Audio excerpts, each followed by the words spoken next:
Happy Monday, Tuesday. Since I didn't do my live yesterday, I actually had some sort of emergency, family emergency, and I spent all day in a place where I don't want to be at.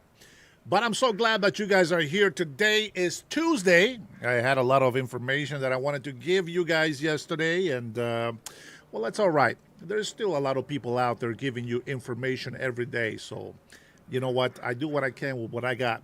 And I am so happy to be able to do this here today, Tuesday.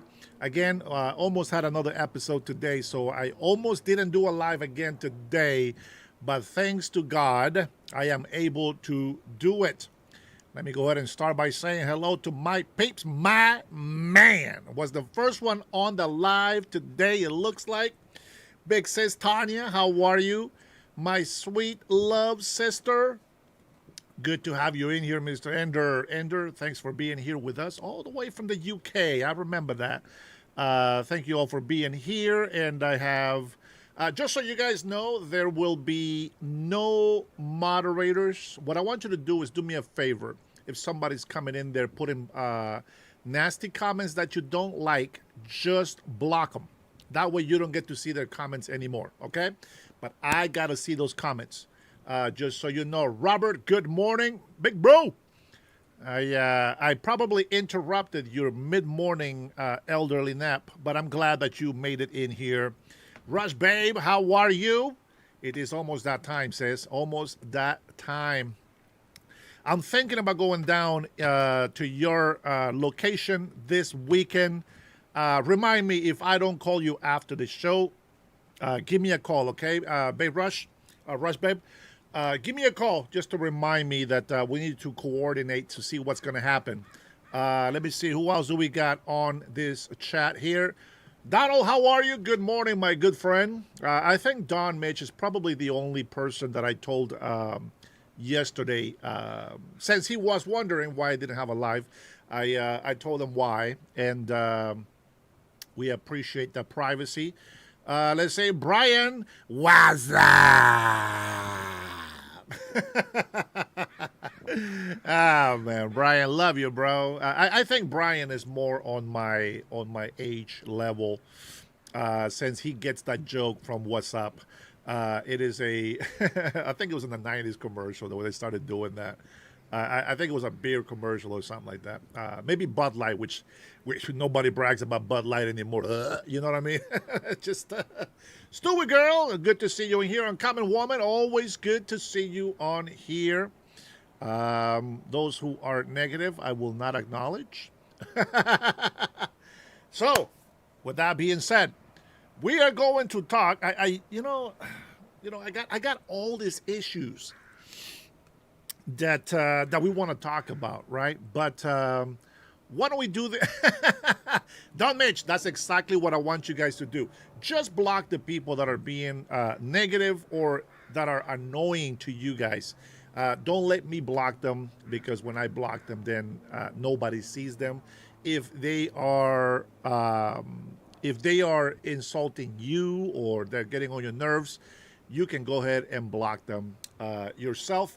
And you won't see their comments anymore. So they will become irrelevant.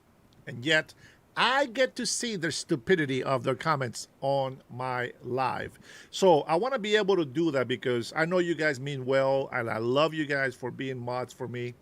I put the chat to basic or non-restrictions, so Streamlabs shouldn't bother you too much. With that being said, yeah, beer commercial, I remember.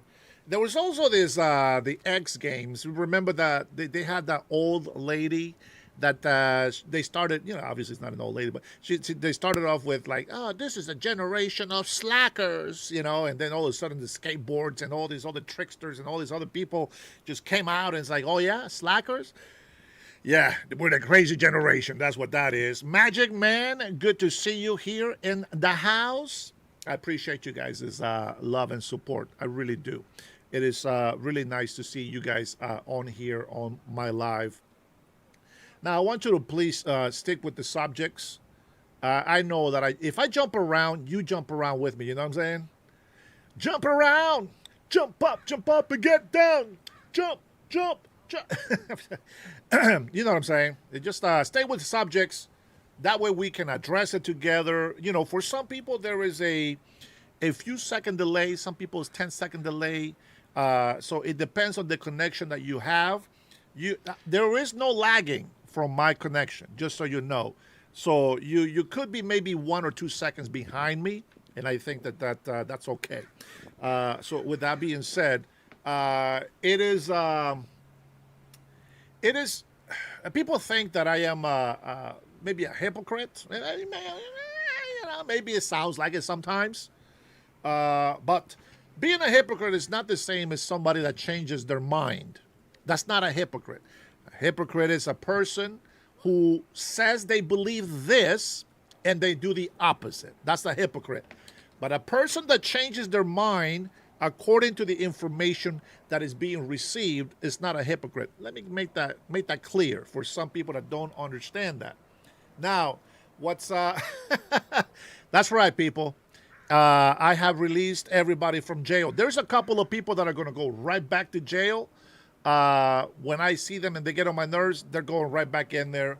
And that is another reason why I'm not going to have moderators. The people that I have on permanently banned, I want to make sure that I permanently ban those people. Because if they're just going to not come over here and make conversation, if they're not going to cooperate with us or collaborate with us, we don't want nuisances in here. And we definitely don't want anti-patriotics in our chat. So if you have a problem with somebody, I'll say it again, just go ahead and block them yourself and you won't get to see their comments again. Now, with that being said, I get rid of people that are always negative, always negative, always putting us down, and never bringing a solution.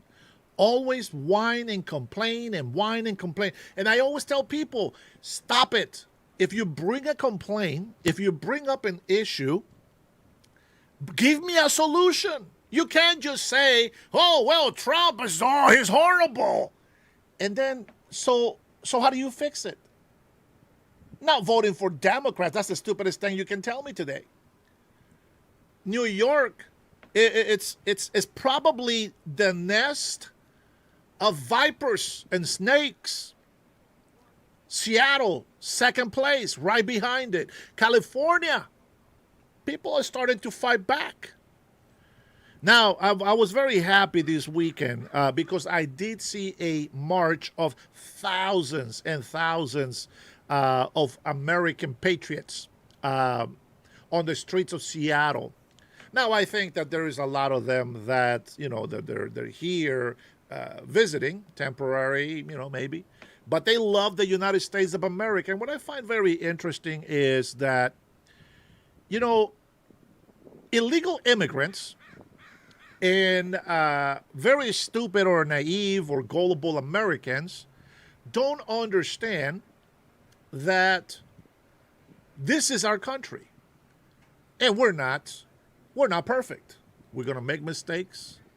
And with those mistakes, I get it. People are going to have some criticism. Criticism is okay. Now, I'm going to show you a video clip, and I'll go ahead and give him credit. I'll make sure that I put a link to his channel because maybe I'll just use the beginning of his video because he has the introduction of it. And I think that it gives me the best examples of what I am talking about. Now, with that being said, there is people who honestly have real, not criticism, real concerns. And that's okay. That's what I want. I want people who have real concerns, not just a narrative, not just some BS trolling argument. Oh, I just want to see if I can piss you off. That's stupid. Oh, I just want to trigger. Oh, I just want to troll. I don't give a shit what you want to do. But with that being said, everybody's going to be blocking every moron on the chat. That's how you can help me. Block them. Block every single one of them that is annoying you, and that way you don't have to see their comments, okay? Now, Don't worry, my man. We're going to address a lot of those things. Don't worry about that. But let's go ahead and start off with let's go ahead and start off with a video from the reflective pool. You guys ready for this one? Let me see. I hope I didn't get rid of it. Let me see. I hope I didn't get rid of it. I did. Son of a beach. Let's see. Don't worry. I will find it again. I will find it again. I thought I had it saved up. I'm gonna have to go look for it now. But I do wanna play this clip. Let's see. This was from yesterday. Here we go. Now this video is from politibrawl, Streetcast, and politibrawl daily. I'm gonna show you guys. Now I'll show you the introduction. I think the introduction is enough. Okay. I think he did a great job of the introduction, so I don't have to, use all of his. You know what? It's 10 minutes. Why don't we go ahead and enjoy these 10 minutes? Let's enjoy this 10 minutes of libtards losing it. The reflective pool. Let me go ahead and give you some context first. We had previous presidents and other political faces. Good morning, Mr. Mikey. Good to see you on here. Starting off the morning with a super chat. Let's go, baby. Let's start off with previous politicians have tried to restore, or so they said. I think that they just made up some sort of NGO project to steal money from the taxpayers. That's it. I think that socialist Democrats is all they know how to do. Steal money from the people. They make it all these NGOs, and then they give you no accountability for them stealing our money. We'll get to it. California is being huge. Minnesota, New York, etc. All of these socialist Democrats that have been stealing money, committing fraud, scammers, lawless people. Very interesting, this whole thing about lawlessness. I've always said that socialist Democrats are lawless and godless people. I'm sure that I'm going to get into it a little bit deeper, but let me get back to the reflective pool. Now, they spend hundreds of millions of dollars trying to do this and do that, and they thought, oh, this is great. They should beautify our country. Oh, they should do this and they should do that. But the moment President Trump does it, oh, he's an egotistical maniac. It's all about himself. And I said this when we had the first report about vandalism, right? People, the first thing that they said was, "Oh, look at the reflective pool. It's full of algae again, and this and that." Well, I don't know why. Maybe they were trying to save money, but I would have put some surveillance on that reflective pool, because I don't trust socialist Democrats. These people are so stupid. They are literally mentally, I don't want to insult actual people that have problems, with being a little bit slow, but they're retarded. They are literally retarded, and not just that, very low IQ, retarded, and they have no common sense. There is no common sense at all in these people. And it doesn't matter what President Trump does. They just hate the man. With that being said, I want to tell you something about algae. Now, I know about algae just a little bit, not much.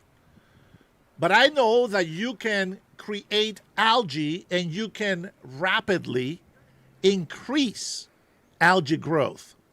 Now, let's face it, it is summertime, right? We're on the second day of summertime, I think.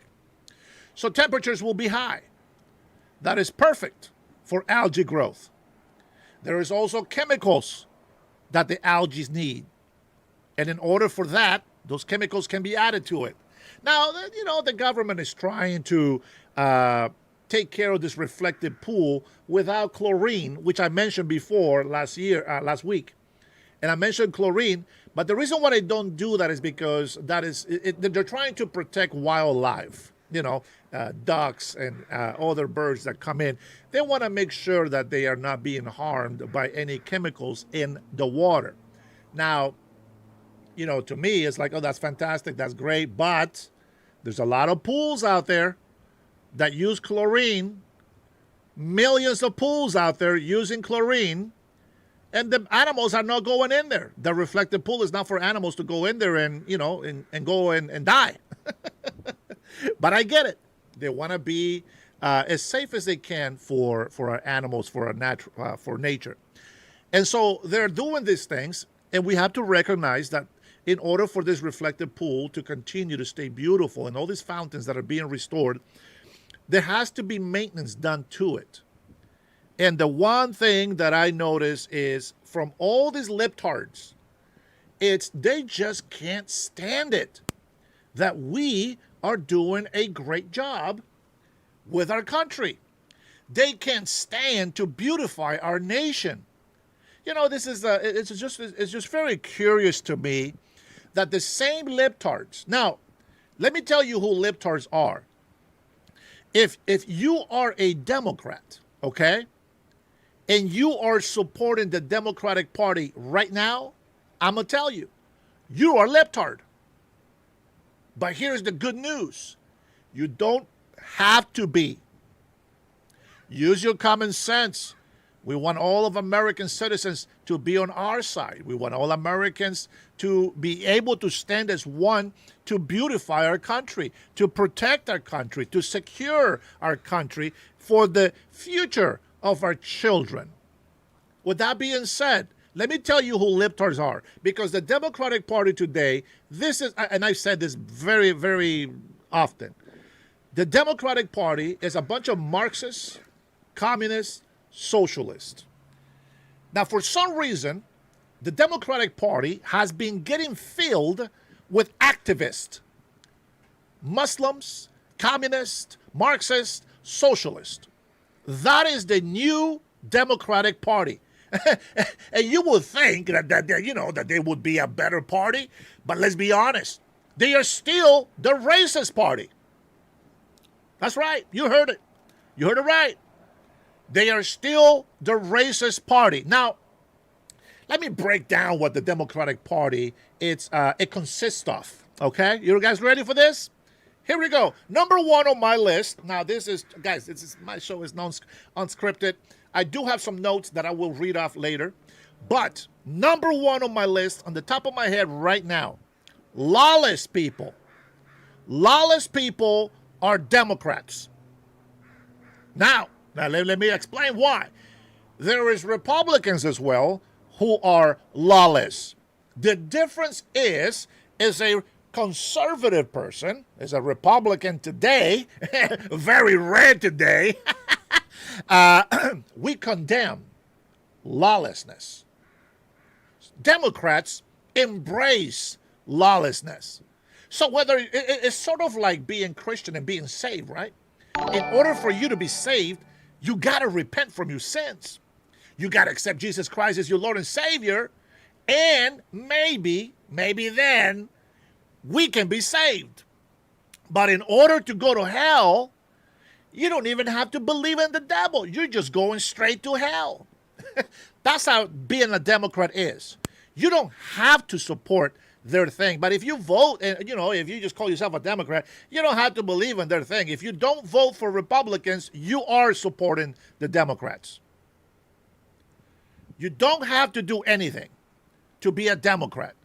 To be a Republican, conservative person, you have to believe in the rule of law. Because the rule of law brings order and stabilization. So to be a Democrat is very easy. It's just like going to hell. Number two, they are godless. Now, we got some people in the Republican side that probably don't believe in God, and maybe a bunch of hypocrites out there that don't believe in God and say they do. But we condemn that. It doesn't matter. We condemn that you're not going to heaven But at the same time, we also know that you have the freedom of religion. You can believe whatever you want. We don't care. Toward Democrats, they want you to be a certain way. You got to be gay. You got to be gay. You got to be LGBTQ. You got to be a minority. You got to be some sort of, minority group in order for that to be really Christian-like. And, of course, you got to be illegal immigrant. Yeah, that's right. Yeah, that is the Democratic Christian belief.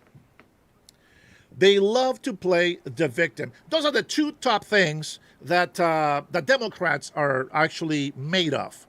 Now, here is the third one, and that is Democrats, because they are lawless and godless, they don't care about American citizens.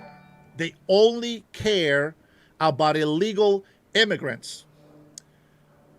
Let me tell you what, Mr. Willer. You almost got me. He said, Dennis, be quiet right now and let's debate. Shut the hell up. I think you don't know how to ask a question. To be able to debate me, sir, in my channel, it is a privilege that you haven't earned. It is a trust. It is a respect that you have not earned. And telling me to be quiet is definitely not going to work. So, fuck you very much. Thank you for the $2.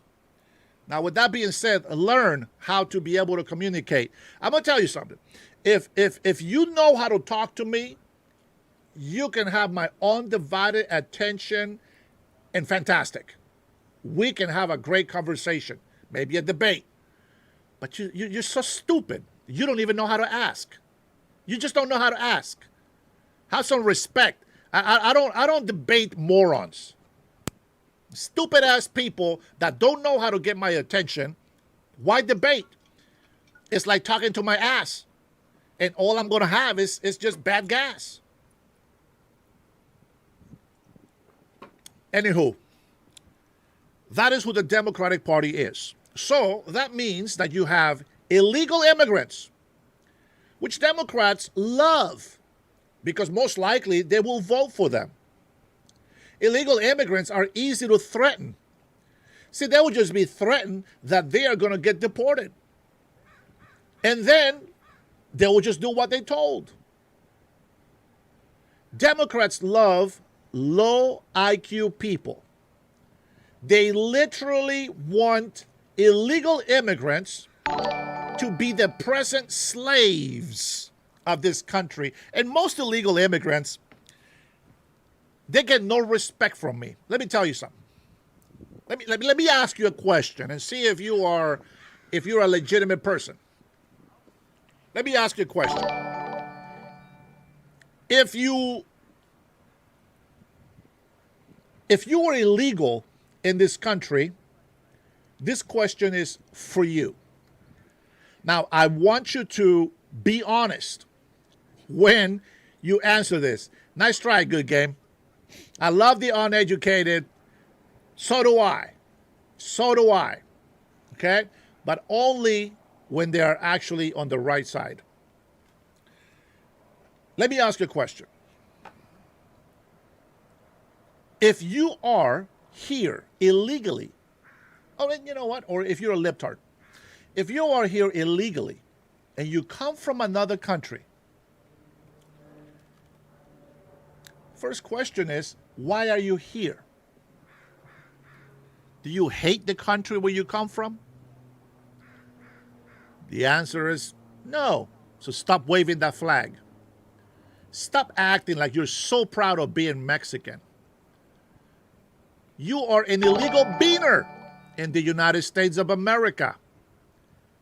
You make Mexico look like a piece of shit country. If you are here illegally and you're waving the Mexican flag, you are a moron, for you are an embarrassment to your nation. If you support illegal immigration, tell me, have you stood up against Mexican government deporting all Central Americans and Venezuelans? Do you stand against that? do you allow illegal immigrants to stay in Mexico? Of course you don't. It's a rhetorical question. I already know the answer. It is now the Gulf of America. I'm glad you like it. No llores. Don't cry. You cry babies. Stop crying, you babies. Gulf of America, baby. I love the sound of that. I love the sound of that. Oh, that's right. I haven't checked the barrel of oil. I think it probably went up because of all this little news that's going on from the Strait of Hormuz. Ah, shit. It's still at 75.55. Good Lord. Can't believe this. Don't worry. We'll talk about Iran. We will get there. I just want to make sure that I address all these morons that are coming into my channel. So anywho, if you are illegal immigrants or you are an illegal immigrant supporter, your information is irrelevant. Your opinion is irrelevant. You are anti-American and we don't give a shit about you. I only care about the rights of the American people. You know why? Guess why? Ask me. Ask me why. Why do you only care about American citizens? Ask me. Ask me the question. Ask me just one time. Ask me, hey, Dennis, why do you only support American citizens? Ask me. Come on. Anybody. Let me take my last sip so that I can get my little protein shakes going on. Somebody ask me the question.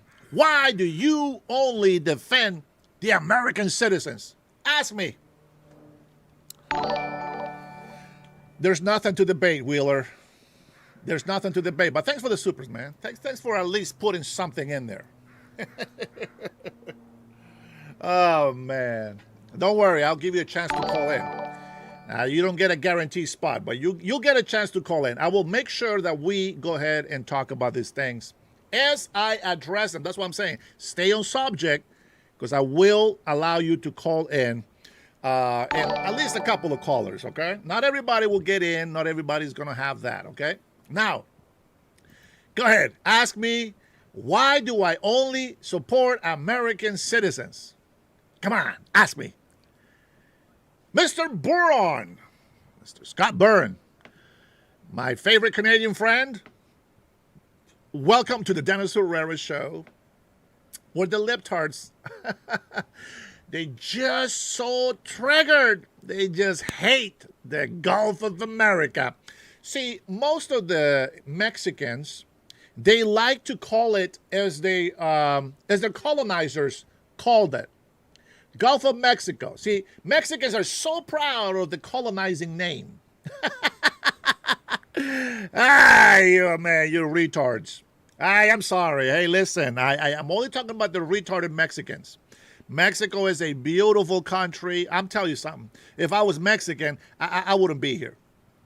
Let's just be honest. If I was Mexican, I would be in Mexico waving my flag and just calling it Gulf of Mexico if I was in Mexico. But I'm not Mexican. I'm not there. I'm in the United States of America. Explain why we care about and support Americans. Robert wants to know the truth for the MAGA generation, for all the young and old of the MAGAs. Make America great again. Let me tell you why. I only support and defend the American citizens. Because I live in the United States of America. This is my country. As an American citizen, I gotta stand up for my people. And who are my people? Those who respect the law of this country, those who honor and respect the flag of the United States of America, my beautiful, beautiful flag of the United States of America, because we have a constitution for we the people. We the people is not Mexicans. It's not Hondurans. It's not the Chinese. It's not the European Union. We the people, it's only American citizens. While everybody has a human right, only American citizens have legal rights. and those who are here permanently domiciled in this country. They're the only ones that have legal rights and human rights. So if you are here illegally, well, you only have human rights, but you got no rights like the American citizens. You know, even though there might be some Americans out there that don't like me, they can't do shit. You know why? Because I too, I'm an American, and they just can't do anything about it. It's just the way it is, my friend. With that being said, do you want to know who my people is? Do you want to know who my people are?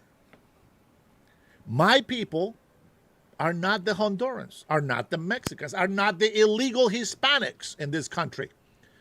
My people are those who respect the law, who are educated enough to understand that we don't break the law. And we got to respect the land that we live in. And if we want to be in here in this country, well, we got to make sure that it's secured. National security is not just for the American citizens, but every migrant that wants to visit and be safe is for everybody. That way you can enjoy your human rights. Did you know that if you are in this country legally and you're following the law, you don't get deported? No.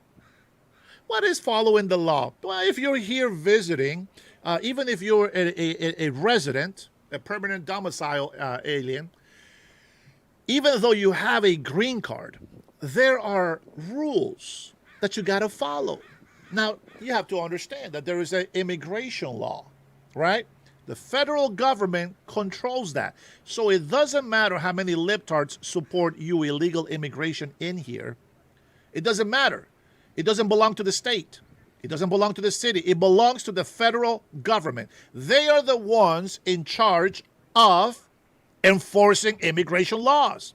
With that being said, if you are an activist, they tell you before they give you the green card, if you are an activist or you join these groups or hateful groups or you turn against the United States of America, you will lose your privilege of having a green card and you will be deported.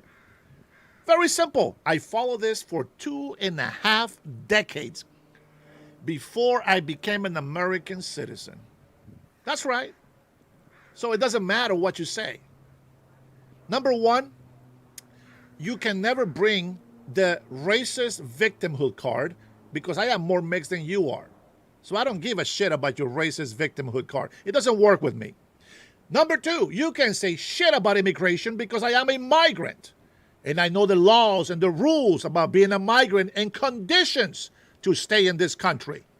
And number three, now that I am an American citizen, I have learned to have an oath. Most Americans don't have it, and I always brag about having this oath in here. The oath to the United States of America that says that I will protect and defend this country from foreign and domestic assholes that want to hurt this nation and its people. Americans don't have to love me for me to protect their rights. They don't have to like me for me to protect their rights. But I will say this, as an American citizen, I have the right as well to protect those same rights that belong to me as well. Isn't that interesting? You see that? You see that, Weebles? Even Streamlabs doesn't like you. That's the problem right there, my friend. That is a problem. We fight the war domestically against you morons every single day. It is my job to make sure that the libtards, all the illegal immigrants, don't get away with their bullshit. See, I live in a blue state, blue city. It is blue everywhere. Now listen closely to my... No, just kidding. We're not going to do that. And so it is my job. I take full pride. I am Afro-Mayan and Spaniard descent. I am a migrant in this country. My history is of slavery and theft My history has the same history as the United States history. Honduras at one point was part of Mexico. But because Mexicans were such assholes, we became independent. And so did Guatemala, and so did Salvador, and so did Nicaragua, and so did Panama. Texas became the United States of America because Mexican government was a piece of shit. There were a bunch of tyrants. So did Arizona, California, Utah, Colorado, New Mexico. So shut the hell up about your fucking pride of Mexico. Fuck you very much, pendejos. Welcome to the Dennis Herrera Show, where we are uncensored. Yes, I know. Listen, I don't care. I like YouTube. I love YouTube. They can put the rules and shadow ban and whatever. I don't care. It is their prerogative. But the fact is that I'm always going to tell you the truth. Now, with that being said, I really mean what I said about Mexico being beautiful. Mexico has beautiful land, just like we have, parts of the United States of America, and tropical weather is in Mexico. Mexico has some deserts. Mexico has some big cities, small towns. I'm going to tell you, I have so much respect for Mexicans because, the times that I've been in Mexico, especially from people from Guadalajara, Jalisco, it seems like they're just probably some of the most beautiful people down in Mexico. I kid you not. The women are beautiful. Oh, my goodness. Beautiful women. And then Colima, Manzanillo, Colima, small town, people of ranch, country folk, I will say. Very festive, very hospitable. When I was there, now this is years ago, I don't know today, they might have changed that. But when I was there, it was a beautiful experience because I thought that the moment that I would tell people that I was Honduran, that they would just not like me and just hate me for some reason. But they did the opposite. They were very hospitable. They were very respectful to women.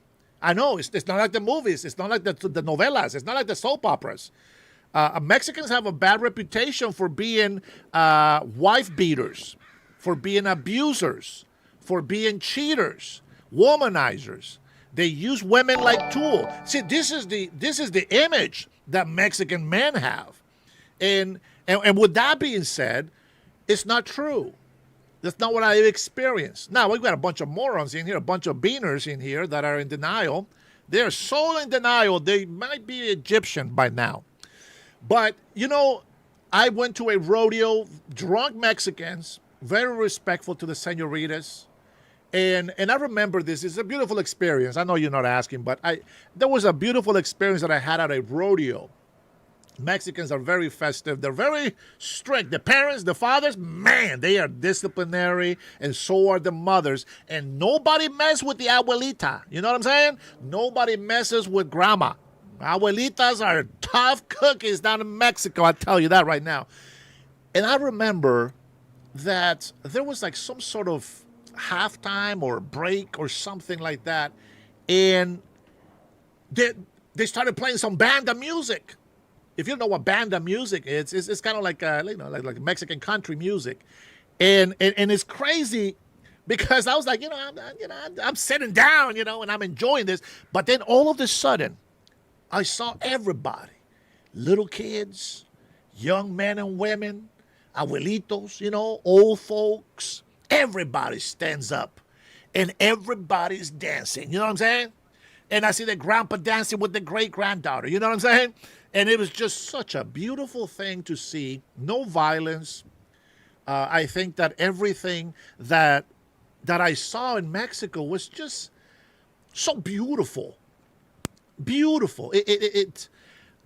I was almost dumbfounded. I was almost dumbfounded. I was walking down on the street in Manzanillo, Mexico, and I was looking for some tortillas. And And I saw this guy, and he has a carniceria, a butcher shop. And I said, "Excuse me, sir, do you know where I can get some tortillas?" And he's like, "Oh, well, we make tortillas here." It's like, "Oh, fantastic." And I was like, "Hey, can I ask you a question?" I said, "What are you cooking?" He says, "Oh, would you like a taco?" And I say, "Oh, yeah, I want a taco." You know what I'm saying? And so he goes, "Okay." And then he grabs two tortillas, right? He had in the comal, right there on the little hot iron where he heats up the tortillas. And he makes me two tortillas and then reaches into this big deep frying pan, which is very small, black looking oil. And he grabs, which I didn't know, a pancreas. Yes, he grabs a pancreas from the pig, apparently. And he grabs that and he says, "Would you like some lemon?" And I was like, "Yeah, of course. Yeah. Let me get some lemon and some salt." And I didn't know what it was. And he said, "Go ahead, try it." And I took a bite and I was like, I don't think I've ever had that texture before. I said, "It's pretty good." And he says, "Do you know what it is?" And I said, "No, I don't care. What is it?" He says, "It's a pancreas." I was like, "Well, damn. Well, the pancreas is pretty good. Do you have anything else in there that I can eat?" Yeah, that's right. He has some kidneys. He had the heart, liver. Liver I don't like too much. I think liver, it's not flavorful. But yeah, it was amazing that he offered me food. Very, very friendly, man. I met his whole family. That's how friendly he was. I met his whole family, and I was just stunned. I'm telling you right now, there were such beautiful people. I'm going to give you one last example of my experience in Manzanillo, Colima. And there is two reasons why I think people from Guadalajara, Jalisco are just beautiful people. One, I used to work with Mexicans from Jalisco. We used to do taping and sheetrock together. And so, they were hospitable. They're the families. We had the barbecues, you know what I mean? Great people. Some of them were illegal. Some of them were not. I don't care. I don't look at people as legal or illegal, but I do got to mention that's what it was, okay? Now, this is decades and decades ago. I don't hate migrants. Even if they're illegal, I don't hate them. I love everybody. But you just can't say that you hate President Trump because he's enforcing immigration laws. You know what's going to happen if you are here illegally. Don't play stupid. Don't play dumb. I hate that shit. Don't play stupid. You know what you have to do to be here. And if you're breaking the law, bro, don't get mad at me. Get mad at yourself for being a damn criminal. Anyway, so, I've had all these great conversations, and the people from Jalisco, Guadalajara, Jalisco, were just the most beautiful, hospitable people. And I remember I stayed at this hotel called Las Hadas, the Ferries, and all white, beautiful, beautiful. And I remember that I was in the ocean with a girlfriend at the time, a Mexican girlfriend that I had, beautiful Mexican girl. She was from, where was she from? Where was she from? I don't know, but she was beautiful. It's in the tip of my brain that I just can't think of the name. But Sinaloa, there you go, Sinaloa, beautiful curve. I mean, oh man, she was hot. She was hot. And I remember that I was swimming in the ocean. Now the ocean where we're swimming, it's enclosed, so there's no big waves, and it's nice and flat down to my waist. And there was this little girl, about 8, 9 years old, and she comes over and she wants to play with me. And I was like, I being here in the United States, that you can't just do that. You know what I'm saying? And so I was so conscious about it. I was like, hey, I said, Rosita, can you play with her? And, because I don't want to get in trouble, right? And man, so she started playing with her, but I'm there, you know what I mean? And then the dad started walking towards us in the ocean.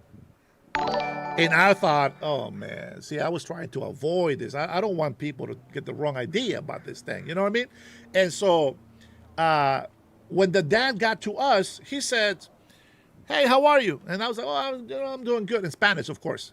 And then he says, "Are you here on vacation?" I was like, "Yeah, we're just here on vacation with my girlfriend."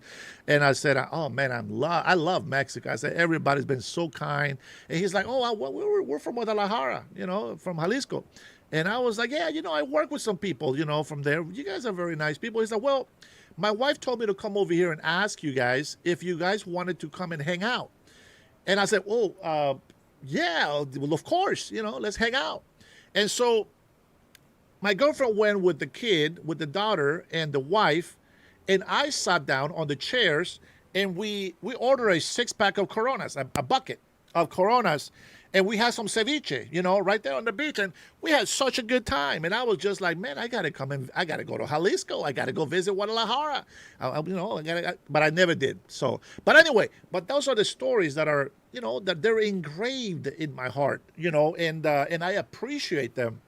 And so with the same manner is when you come to this country illegally and you start defending illegal, if you start defending criminals, if you start defending this country being abused, if you start defending benefits of healthcare being taken away from Americans to give it to people who are not from this country, I have a problem with that.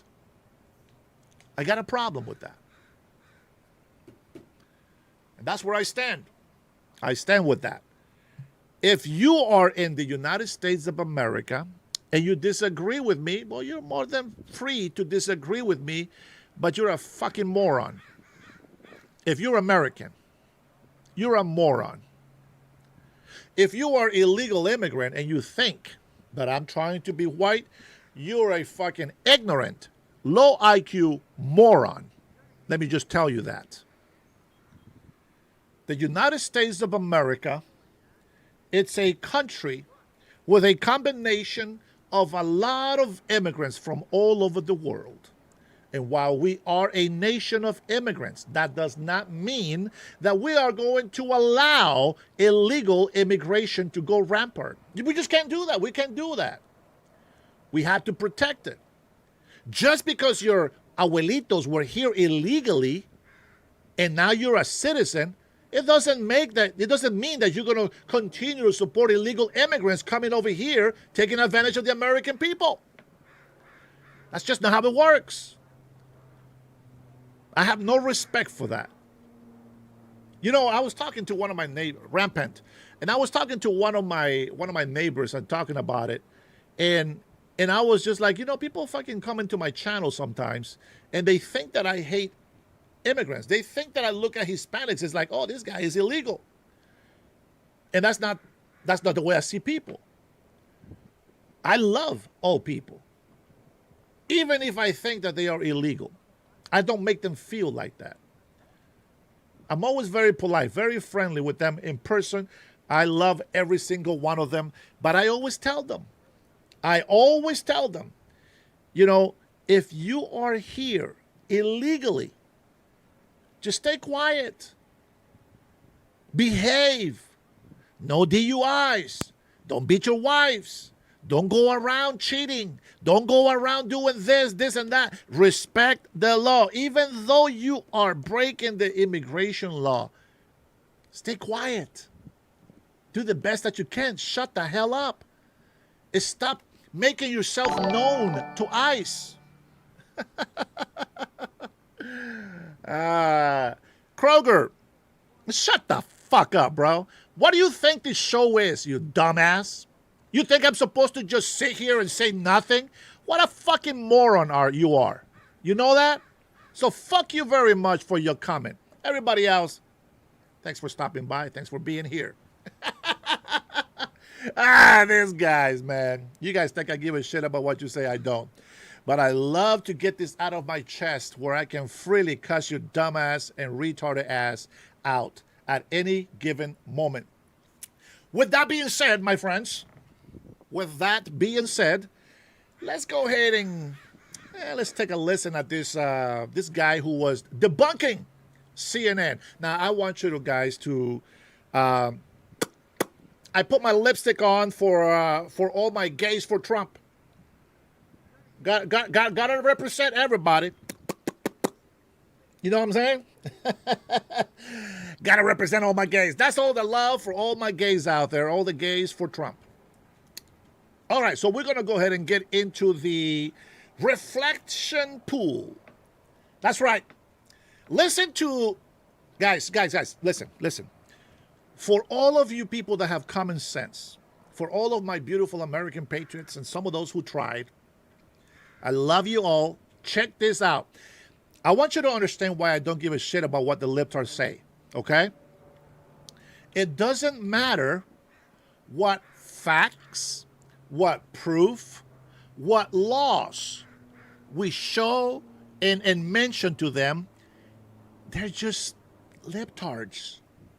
They're just so retarded. They have no common sense. They have no common sense.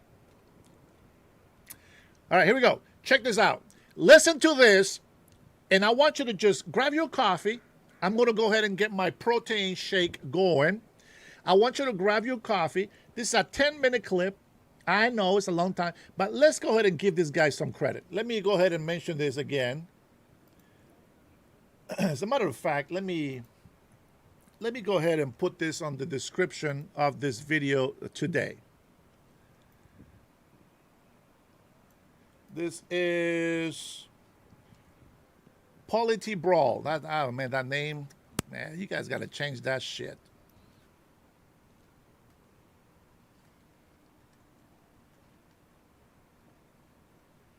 Something like that. Oh man, fucking caps on.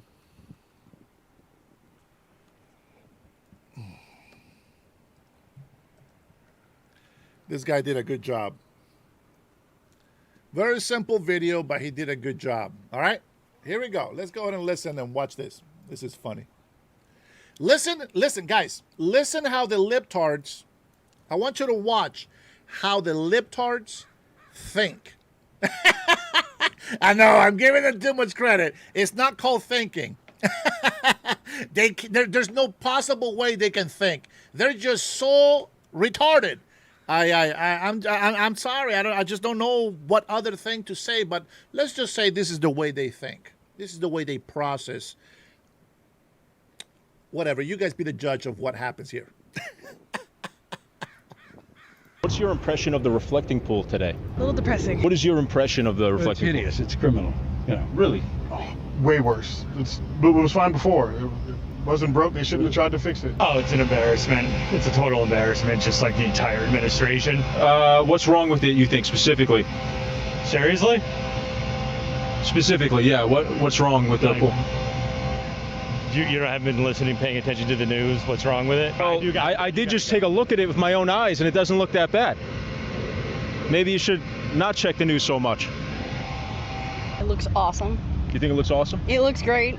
Did you know what it used to look like? It was disgusting. I do, yeah, it was. It's like the Constitutional Gardens over there. It was disgusting. It was like glowing green before. It was you couldn't get near it. This is gorgeous. This is beautiful. I don't know why people are so pissed off. Hey guys, this is Matt Miller with politibrawl. Today I'm here in Washington.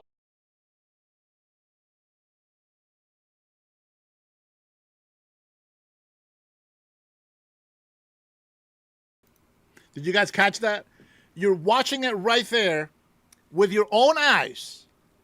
and this libtard goes straight to, have you not watched the news? These libtards, they want to be told what to say. They want to be told what to do. They want to be told what to believe. It doesn't matter what facts. It doesn't matter the truth. They just follow like little sheep anything that the leftist legacy media regurgitates to them, and they just eat it up like there is some fresh pancakes in the morning. I just don't get it. But there is the logic. Just so you know, that is their logic. Hey, don't listen to me. You judge for yourself. Washington, D.C. at the reflecting pool, the hottest button issue in America today. As CNN and the Democrats try to say that President Trump screwed up this project, that this is a disgusting swamp that's covered in algae and green. So I wanted to come down here with my own eyes and look for myself. And actually, not to, spoiler warning here, it looks pretty damn good. I've lived in the city here for 7 years. I've seen it when it really was truly covered in algae, disgusting, covered in duck poop. It needed a renovation, and President Trump, I think, improved it 100-fold. But let's go talk to some people and see what they think of the reflecting pool project. Let's see what they have to say. What is your impression of the reflecting pool? Well, I wish it were a little less green, and I wish it hadn't cost $14 million to make green. Okay. Would you say it doesn't look nice to you? Like, is it in a good state, or? No, I wouldn't say so. I liked how it was, 3 weeks ago, 4 weeks ago, before.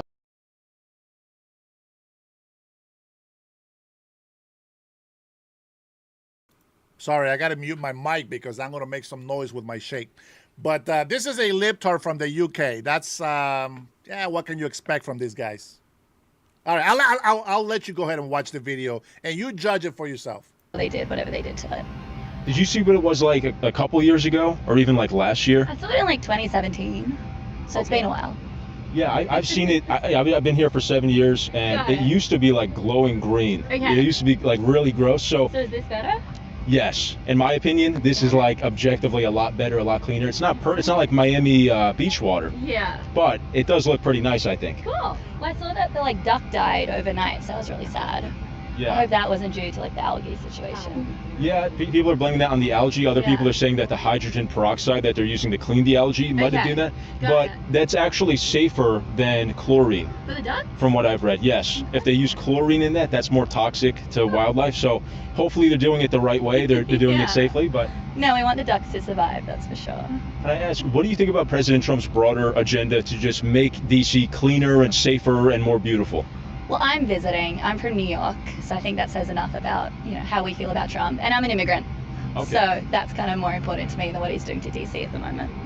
Gotcha, right. But the big news story of the day is what is Yes. happening, what he's doing in DC. A lot of people are Got very it. opposed to it. Yeah. I mean, do you think in general it's good to try to make the capital city safer, cleaner, more Totally. beautiful looking? Absolutely. Okay. Yeah. It's not reflecting. It's not reflecting? It's not reflecting. Have you heard about the algae that's been in there? Yep. Yeah. You put dark surfaces on, heat it up, and it just creates this nastiness. Do you think that this looks bluer or cleaner than it was before? It's way worse. But it was fine before. It wasn't broke. They shouldn't have tried to fix it. Okay. What do you think about President Trump's effort to try to make DC cleaner and beautiful and build new The city stuff? was already beautiful. He didn't need to put his thumb on anything to. You see what he did, when he tried to do something, he made it worse. He made it worse? All right. What do you think about, have you heard about the vandals that have been, some of them have been arrested, that have been trying to scrape up, I guess, the side of it, or? I wouldn't call them vandals. I'd call them just trying to grab a piece of stupidity. I mean, would you condone something like that? Would you do something like that? I don't need to take a piece of paint home to, for any reason, but, if it shows the mess up, then, All right.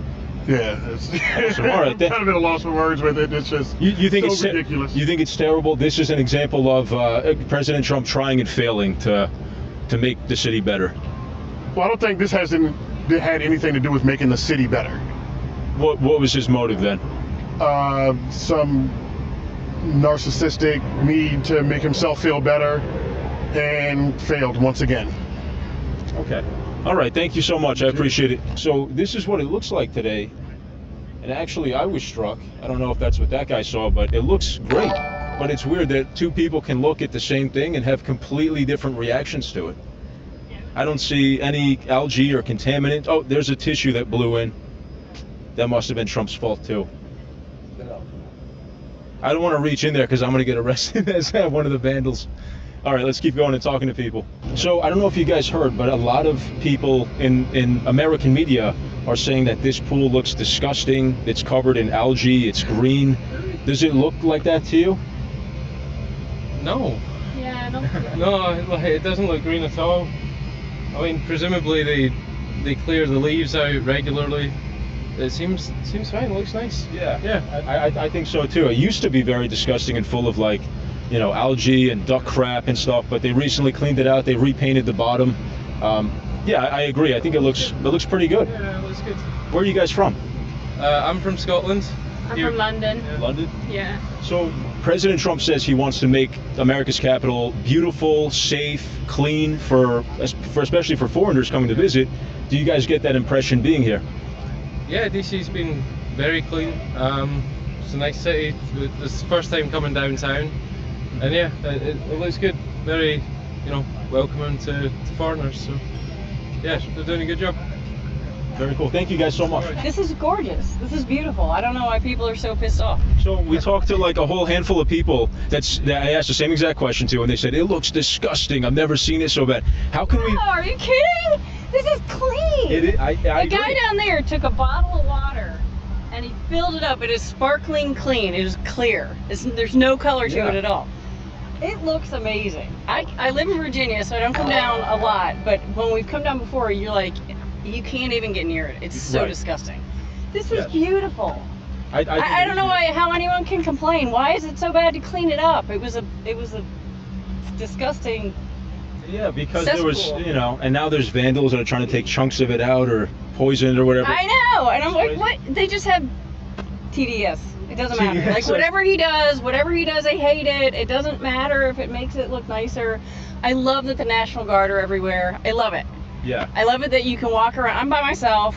I feel completely safe. Do you feel safer now with the National Guard than you used to pre-National Guard?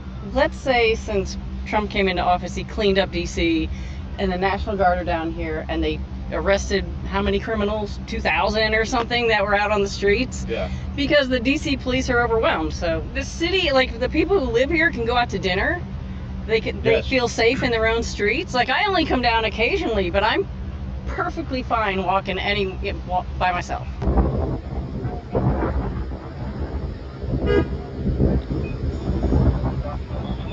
What is your impression of the reflecting pool today? Oh, it's an embarrassment. It's a total embarrassment, just like the entire administration. It's very representative of this country right now. What's wrong with it, you think, specifically? Seriously? Specifically, yeah. What's wrong with the Like, pool? You haven't been listening, paying attention to the news. What's wrong with it? Well, I just came out here and took a look. What's wrong with it? The no bid contract. You should really check the news if you don't know what's going on here. And Well, I did just take a look at it with my own eyes, and it doesn't look that bad.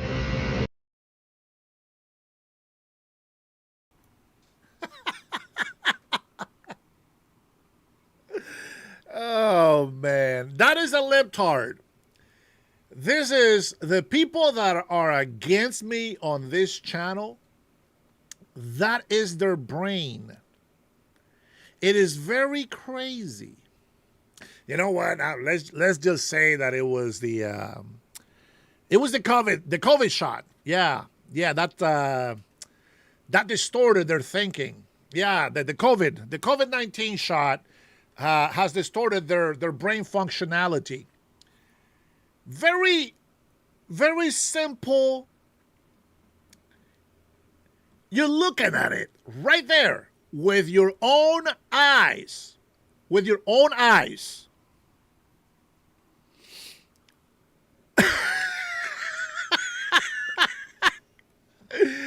And this retarded leptard, what I call,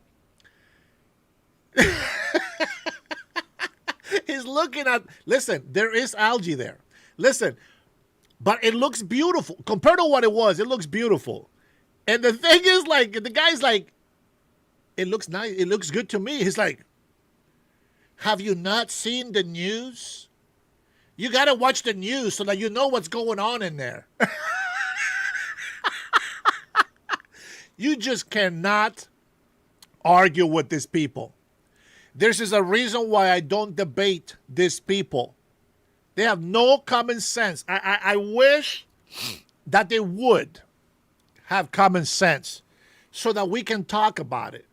See, for example, here, Republiphiles. Okay, number one, Democrats are the party of racism. Democrats are the party who support illegal immigrants. Democrats are the party who want Muslims in this country who literally are, by Sharia law, by the Quran, actual pedophiles. The stupidity of the left is unmeasurable. There is no helping you people. I swear, if you just didn't know, and you're defending Democrats, okay, I'm with you. I am with you. You don't understand. You're ignorant. I'm ignorant in a lot of things myself. I got it. But once I know about it, I make a decision. But if you continue to support the stupidity of these people, what can I tell you? How can I help you? How would I want to debate? You just want to argue. You don't want to debate. How can you debate if you have no common sense? How can I debate with people who support? You're looking at it. It looks beautiful. His reaction was, have you not been watching the news of what's going on? And the guy says, I'm looking at it with my own eyes. This guy, I give him so much kudos because this guy, he lives there. 7 years he's lived there. He says, you know what? I heard this, and that. I decided to go out there myself and see it for myself. That, my friends, is a person that has common sense. A person that doesn't just believe anything they say. He needs proof, and he went and got it. And the other guy, the other libtard, says, even though he is looking at this reflective pool looking beautiful as they clean it up, his argument was, well, you haven't been watching the news. This is horrible. The guy's like, I'm looking at it with my own eyes. See, that's the difference between MAGA people, which, by the way, it means make America great again. This pool was not great before, but we make it great again. Python, that, my friend, is how you get removed. We'll put you on a 30-minute hold. Oh, my goodness. Don't you just love it? You give these guys some proof. You give these guys some facts. I love it because they just look like dumb sticks. You know, they look like dipsticks. This guy did fantastic. All right, I put this link on my description there. You can't handle the truth. I wish that you could handle the truth. All right, here we go. We're going to go ahead and open up the line to see if you have any questions. Now, if you called before and you were an asshole and now you are blocked, well, you won't be able to call. Where the hell is my phone? All right, hold on. I am going to... No, I'm not going to play that. How about we do this? Let me see. No.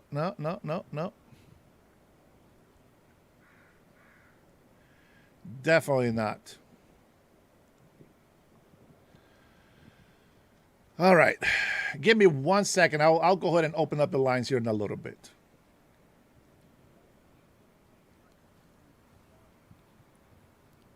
I'm gonna play this clip while I get my phone. This is how libtards behave. Apparently in New York.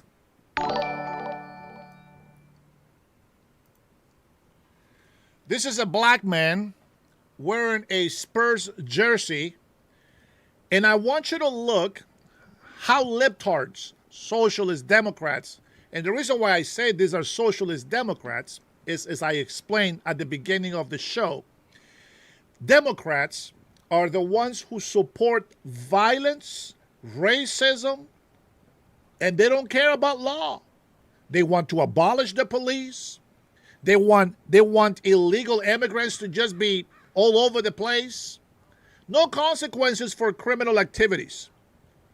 That's what Democrats support. So every single one of these guys from New York is a libtard. Check this out.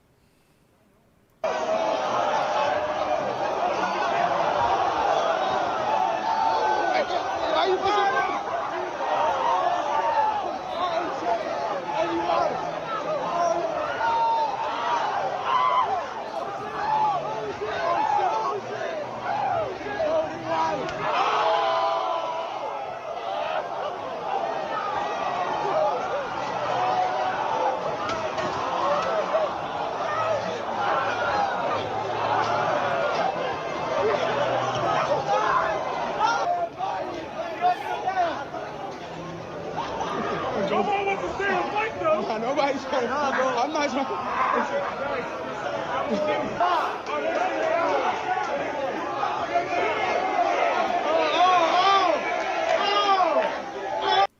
You see how retarded they are? These are grown people. You see how retarded they are? And then the cowards, they go behind him and try to kick him from behind, trying to punch him from behind. They're cowards. The libtards. That is who socialist Democrats support. And I'm going to tell you something. I have to talk to you this way so that you understand that you are being warned that voting for Democrats is the biggest mistakes that the people in the United States of America are making.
I don't think you understand the rules of the chat. Let me address that really quick. Listen here, libtard.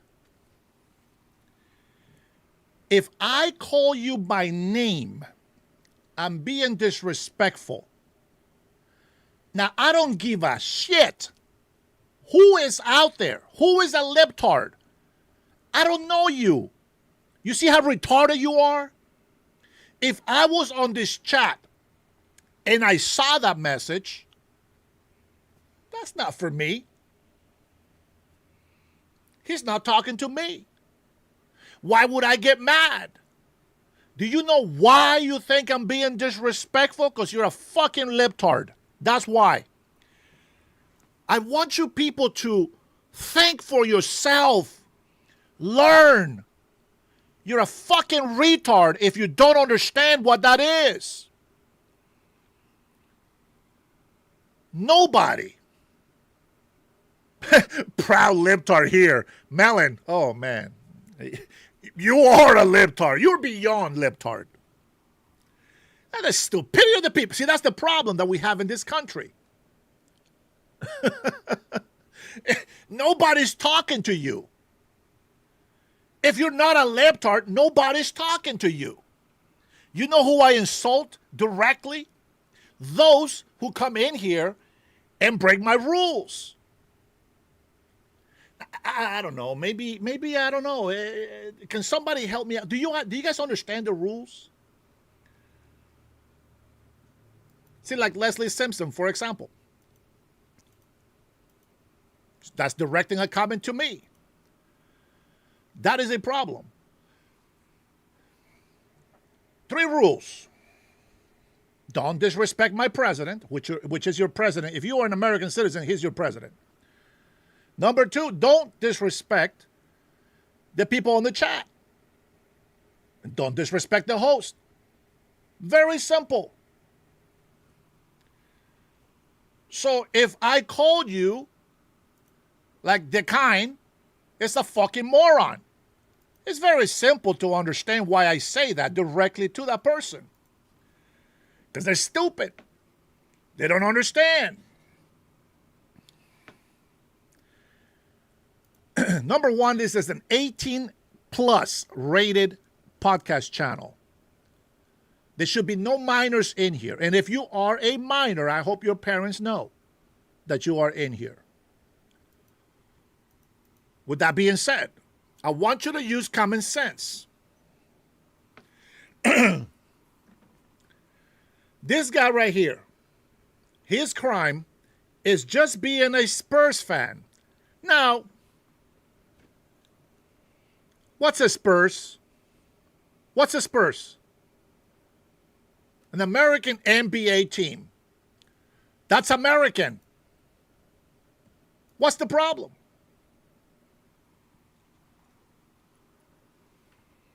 They can be Niners fan for a football game.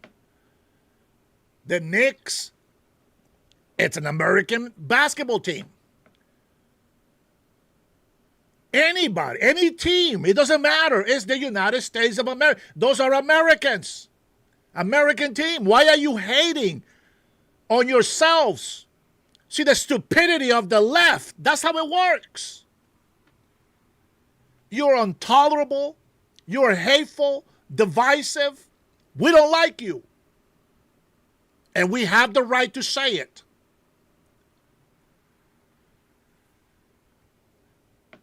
The United States of America. This fucking country is not New York. It's not LA. It's not Seattle. It's the United States of America, and anybody can wear whatever the hell they want. You have no right to be violent against anybody because they are dressing different than you do. See, that's the difference you fucking morons don't understand. They can come over here with the Steelers jersey on a Seattle game, and I'm okay with it. I'm going to troll them. Niners jersey, San Diego Chargers, Raiders, one of my favorite teams from the 80s. There's no problem.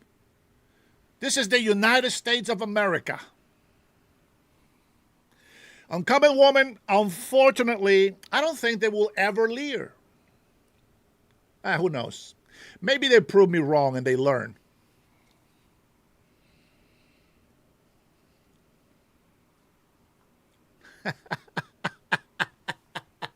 You were born in the wrong times, weren't you? All right, let's finish this little clip.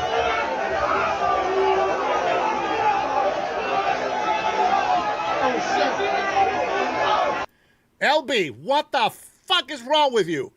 I'm showing you right here. What do you mean Dennis never has evidence?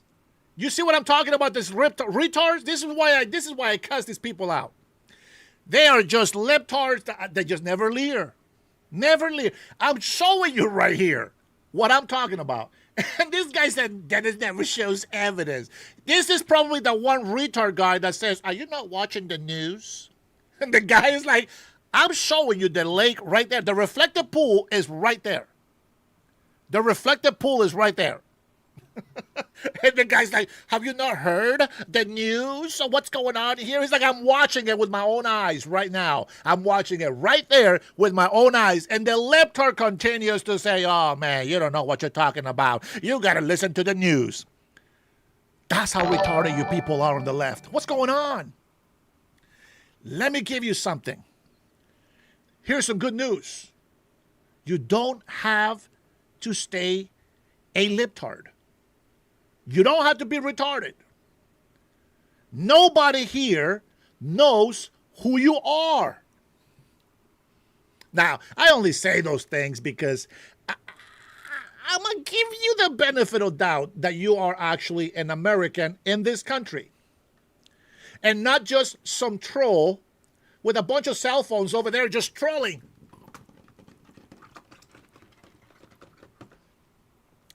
So I'm going to give those comments just in case there is some real Americans here who support the libtards. Again, the good news is nobody knows who the hell you are. I don't care. You can just change your username, Mr. Keyboard Warrior. Change your username and be like, yeah, fuck those libtards. Yeah, screw those guys. And I wouldn't know any better. You're safe.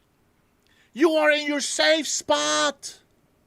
You say, I'm in my safe spot. You are on your safe spot. Nobody knows who you are. Nobody. And nobody gives a shit. Maybe that's the problem. Maybe that's what you want. This is one way that you get attention. I got you. All right, go ahead. Continue hating. No worries.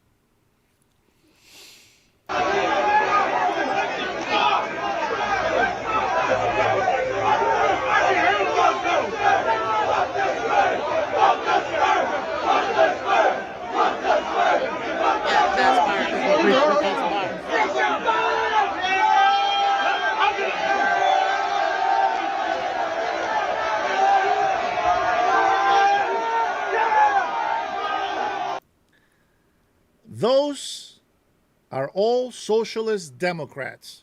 And then you wonder why New York is doomed. You wonder why New York City and New York as a whole is being destroyed. Don't wonder. Don't wonder. You are uneducated, and not the ones that we like.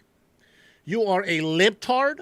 You are ignorant. You are as retarded as they come. You have no common sense, nor do you have respect for the law or anybody else. You are a selfish son of a bitch. And we don't respect those. We don't respect that. Now, I'm going to say this, Americans. If you truly are Americans, and you happen to be in my channel, I'm going to tell you something. The world is very nasty. Our kids hear worse things than my little cursing on this show when they go to school. You worry about my words coming out on my podcast, but you don't worry about the education that your children are getting when people in leadership roles are telling your children that they are not who they are. You are anti-American if you support Democrats. Why?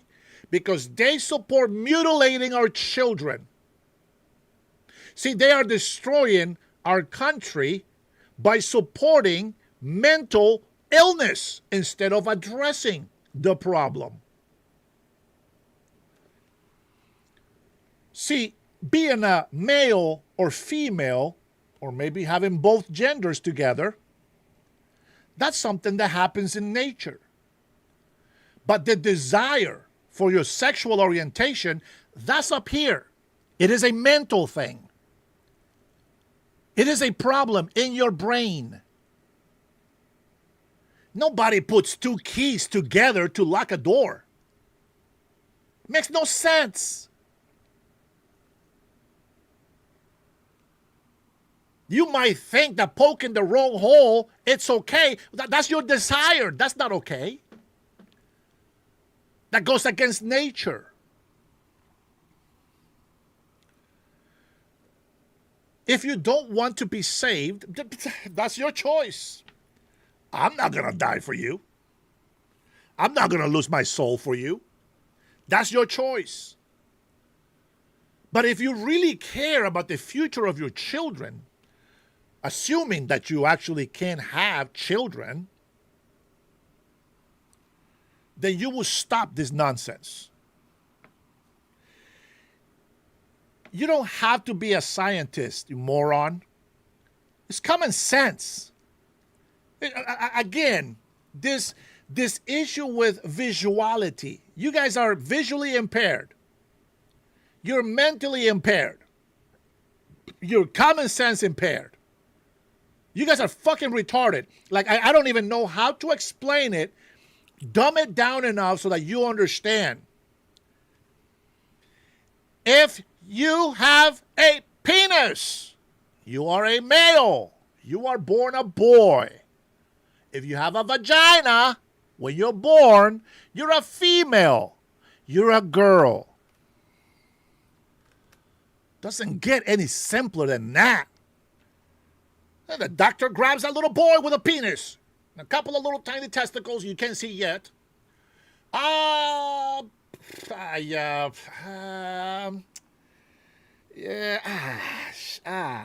I have a doctorate degree And I just, what is this?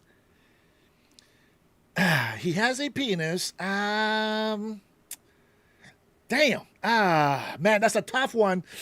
I don't know. I don't know. Hey, you know what? We'll just name him X. We don't know what a penis means. Cassie, nobody gives a shit about your stupid mental illness. You're mentally handicapped. Fucking trans rights. What the fuck is trans rights? Fucking perverts. Keep that shit in the closet. Nobody needs to know about it. We're heterosexual. We don't go out there and have sex out in the open. What the fuck's wrong with you? Keep that shit to yourself.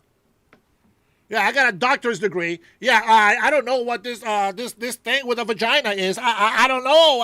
Gender neutral? Fucking retards. Retards. Oh boy. All right. Let's go ahead and let's see what happens. Let's finish.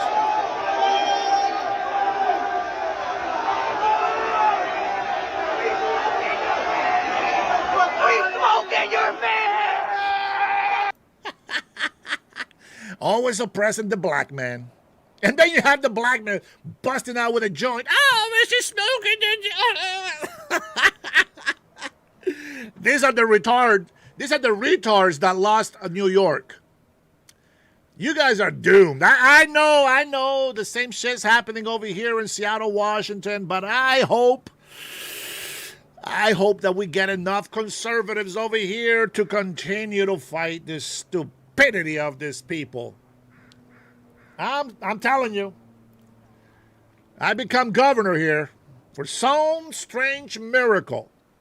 Asylums are coming back to Washington State. No, I'm not white. What's wrong with you?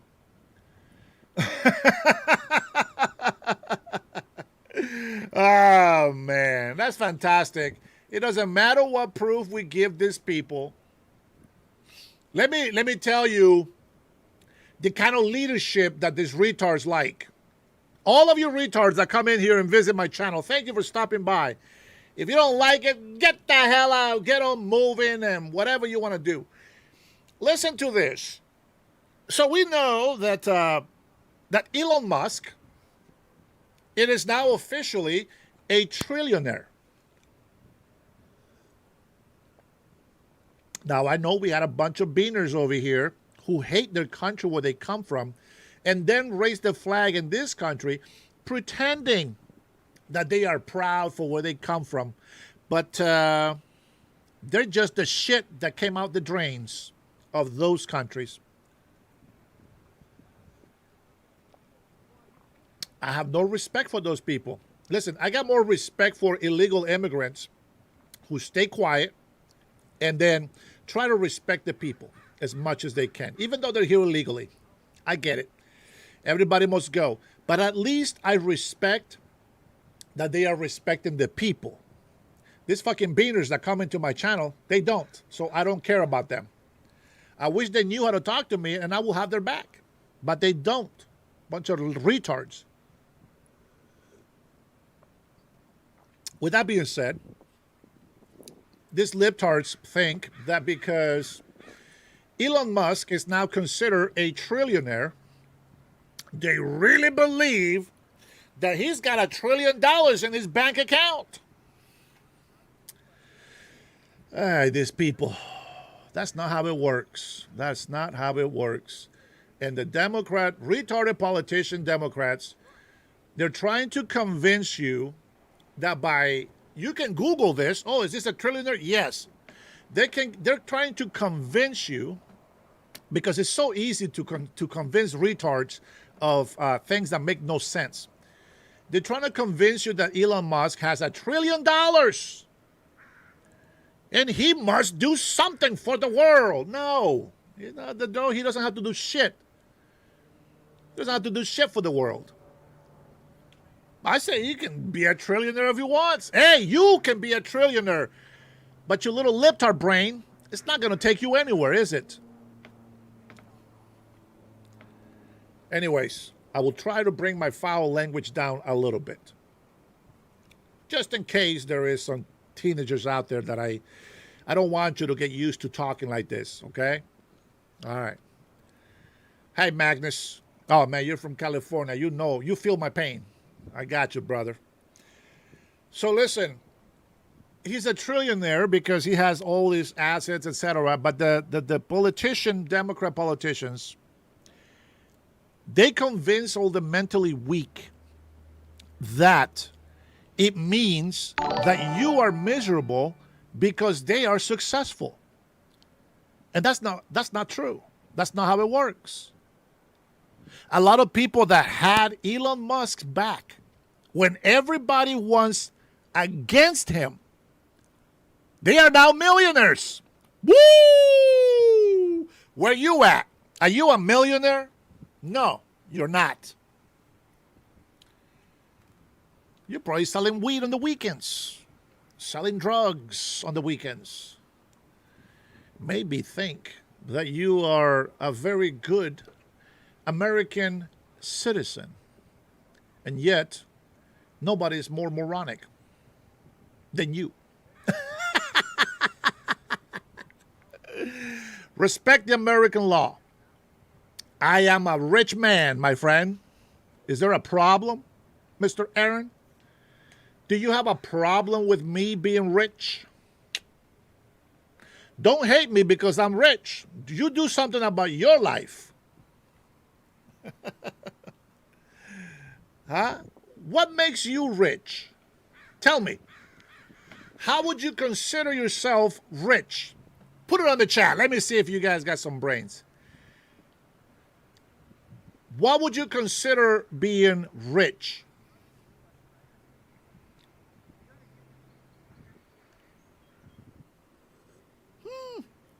Cannabis market is legal. $405 billion market. I'm in it. I'm talking about those selling illegal drugs. Tax money did not make Elon rich. Nope. Come on, guys. You can do better than that.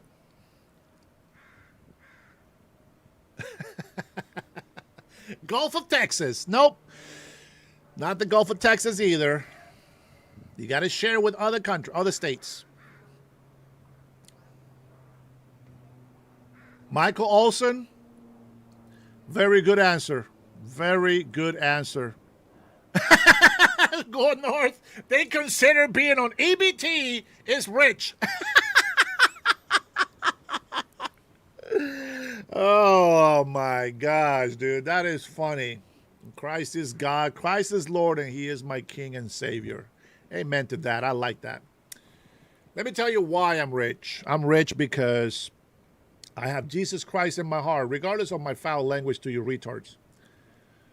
I am rich because I have a wife that loves me, my children that love me. I am rich because I got another day to live, and that's a gift. And what's most beautiful is that even though every day of life that I get is a gift to me, which makes me feel rich, I know that when I die and I am no longer in this world, I will always be rich because I will be with my Father. That, my friends, the devil can't take that away from me. And I wish that you understood what that means. See, let me educate you guys a little bit, and let those who have ears listen to what the Spirit says in truth. If you quote the Bible, you should know the Bible.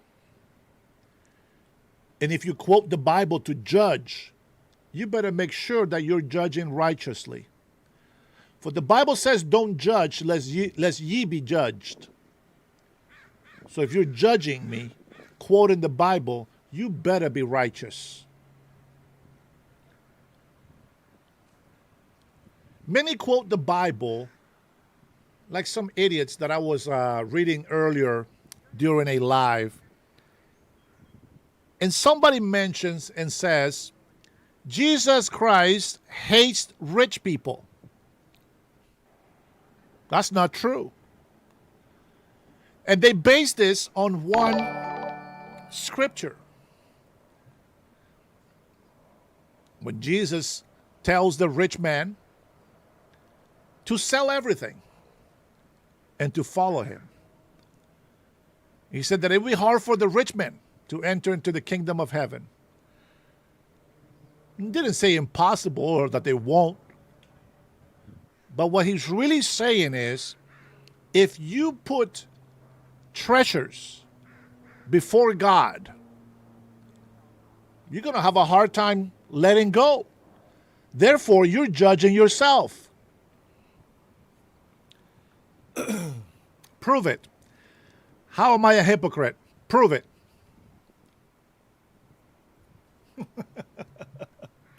You will lose every time. Prove that I'm a hypocrite. Give it to me. Oh, I want some pork. I love pork. Lobo, ¿qué ondas? Prove to me that I am a hypocrite. I would love for you, Satan, to prove to me that I am a hypocrite. Go ahead. How am I a fake Christian? I didn't say to repeat what somebody says. Prove it. Nope. Nope. I'm not a hypocrite. Nope. That's not an answer, Joe. Prove to me that I'm a hypocrite. That's right, Stewie girl. Jackie, you do sound like a fake Christian. Unc Andy, what's going on? Lovo, I doubt that my English is worse than yours. I doubt it. I doubt it. For some reason, something tells me that your English is worse than mine. Let's see. Arguing with Idiots by Glenn Beck should be mandatory reading. I like Glenn Beck. I don't listen to him, not because I don't want to. I just don't have time. But I like Glenn Beck. I've heard a couple of his podcasts. I like Glenn Beck. Let's see. You're wearing the Gulf of America hat when it should say the Gulf of Mexico. I don't think so, Jack. You know why? Because America has the majority of the territory of the Gulf and is rightfully called the Gulf of America, which I respect more than a colonizer giving it a name. Take that, vato. All right, let's see. Who else? Okay, I don't care about insults. You guys suck. Let's see. Sling, number one, here's the thing that you don't understand. First of all, I'm not a Jew. I'm not an Israelite. I'm not a Hebrew. I am a pagan. I'm only a Christian by the name of man. But I'm going to tell you something. I am one of God's children for two reasons. One of them, well, he created me. And two, because he died for my sins so that I may repent and become with him again. You probably don't understand what that means, but that's what it is. I already know the retards on here. I already know you guys. Sid, I doubt that you speak good English. Thank you, Stewie girl. Yeah, this people, man, they think they can argue with me. Do you relate to Trump? See, that's how I know that you don't speak good English, Lobo. This guy gonna come in here and make fun of my English.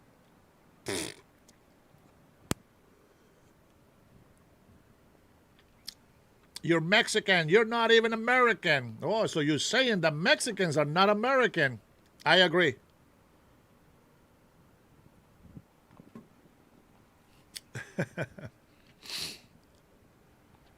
Nah, definitely not a Zionist.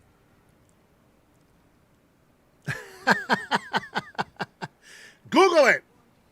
Google the Gulf of Mexico and see what it says on the map. Hey, let's do it together. Here we go. Let's Google. Let's Google it together. Maybe they updated, maybe they changed it. Here we go. Let's Google Gulf of Mexico.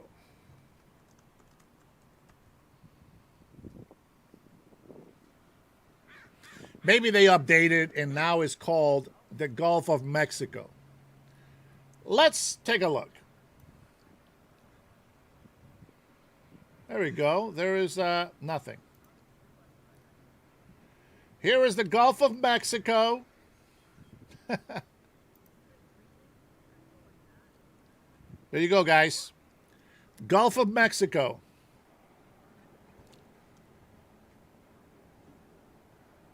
That's the one you guys like? Let's see. Brent crude oil, 75.53. Gulf of Mexico. I like this image better. Oh, man, that's making it small. Hold on. Hold on.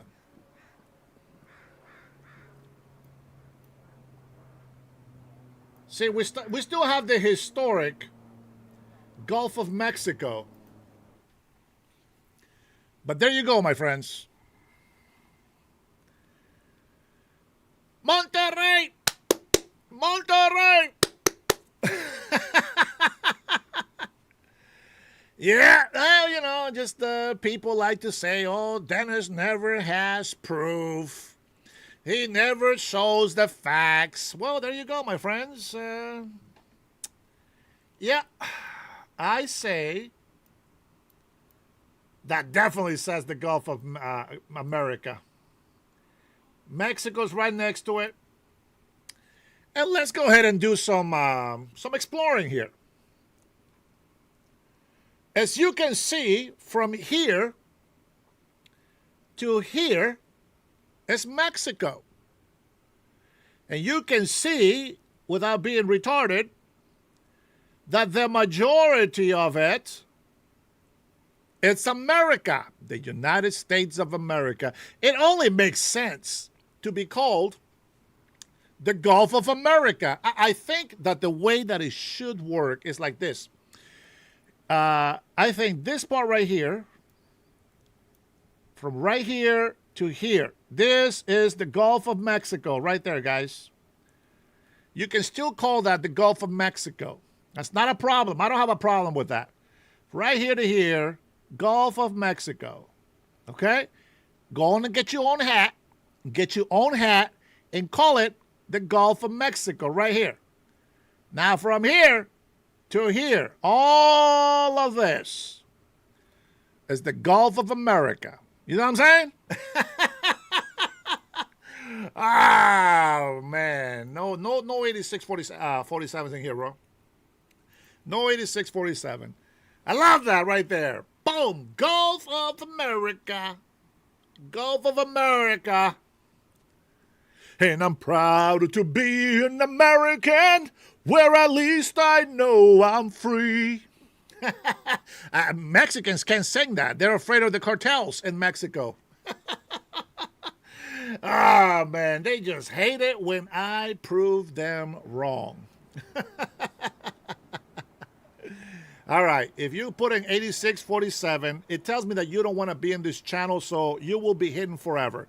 If I hide you from my channel, you're welcome. You don't have to suffer.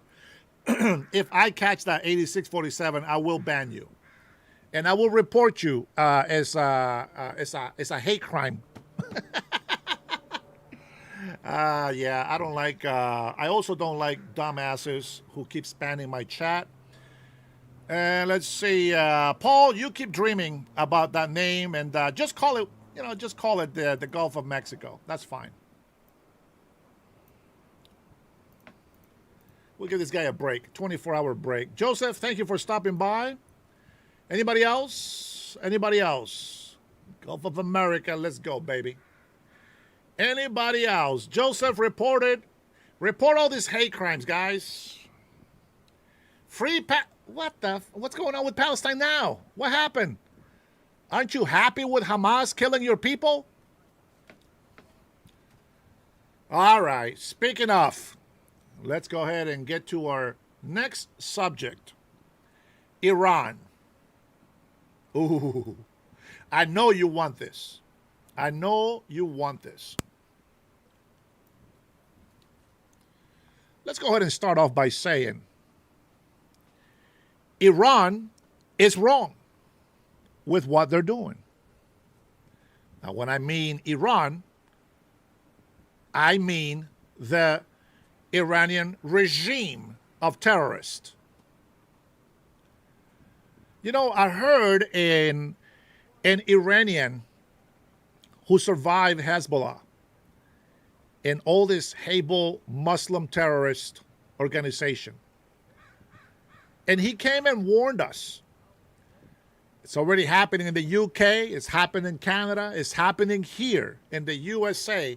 And I will say this, if you don't want to take it from me, take it from the Iranian people. If you're Mexican and you don't know shit about Iran, go get educated, okay? Muslims cannot be wrong. You guys are fucking idiots. Number one, Islam is a political movement. It's not a spiritual religion. Allah is fake. Muhammad is a fucking pedophile. It is in the Quran. It is part of the Sharia law that grown-ass men, 55 years old, can marry a 7-year-old kid.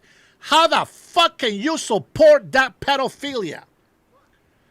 That is the stupidest thing. This is the problem with Muslims. The Quran says all of this shit. I don't care. If you're a fake Muslim, I get it. I get it. You're ignorant. You practice it out of ignorance. If you're a woman, you have self-esteem issues. You are an angry person. You think you're ugly. That's why you hide all of your face and your body. You're not trying to be modest. You just have low self-esteem. You think you're ugly. That's why you don't mind being abused by Muslim men. So retarded. People love to be hit. People love to be hated. Why? Don't be stupid. At least, number one, Mary was not a child. She was a teenager. She was around the age of 15 to 16 years old. That is not the same as prepubescence, which Muslims like and support. Prepubescence is a bigger problem than being 15 and 16 years old. Number one, the Holy Spirit is pure. There's no perversion in the Holy Spirit. In the Jewish tradition, a young man at the age of 13 becomes a man. But they are not allowed to marry until they're 19 or 20 years old. A girl becomes a woman and can get married at 15 and 16 years old, but it doesn't say that a 55-year-old can marry a 6 or 7-year-old. The Quran does. Don't come at me with that bullshit, bro. Don't do that. I don't know what the fuck low IQ channel you thought you came into, but you got the wrong channel. Go fuck somebody else. Don't be on my channel with stupidity. You're not going to beat me on that. You're disgusting. Disgusting. For the most part, Christians follow the New Testament. The Old Testament is historical.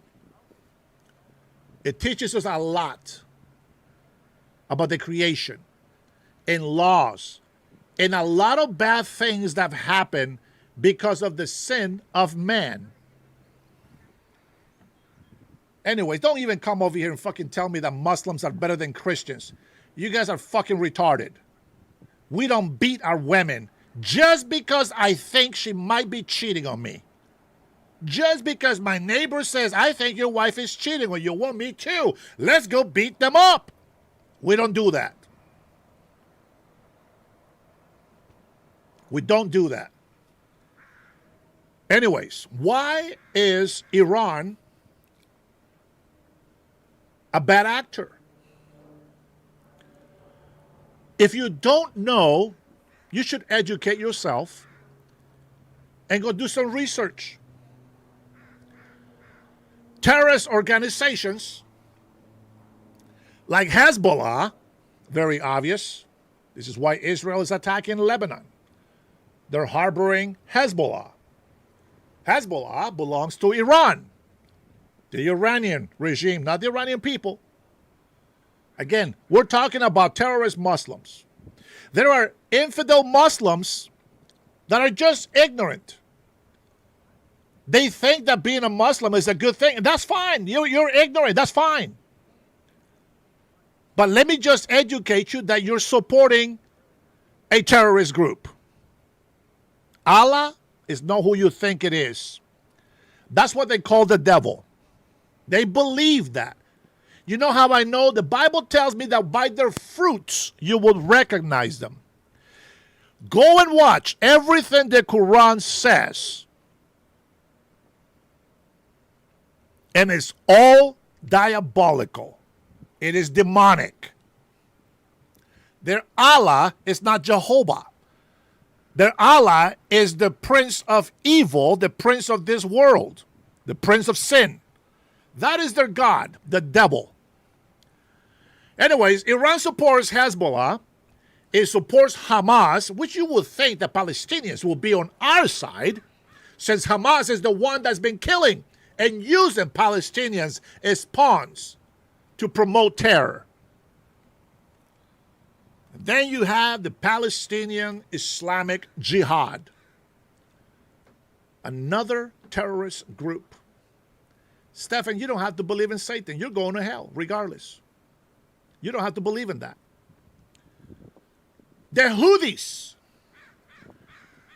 are known for being terrorists, pirates like Somalis. And then, of course, you have the Iraqi Shia militias. Which, by the way, I heard a report that Iraq was actually hiding. I think it was Iraq. I don't know if it was Iraq or something else, but they were hiding some Iranian jets, fighter jets. Now, if you guys have that information, you can put it on the chat. We'll see. Iran has historically armed and trained a network of non-state actors in the Middle East. They are united. Listen to this. They are united by anti-Western, listen to this, anti-Western, anti-Israeli ideologies.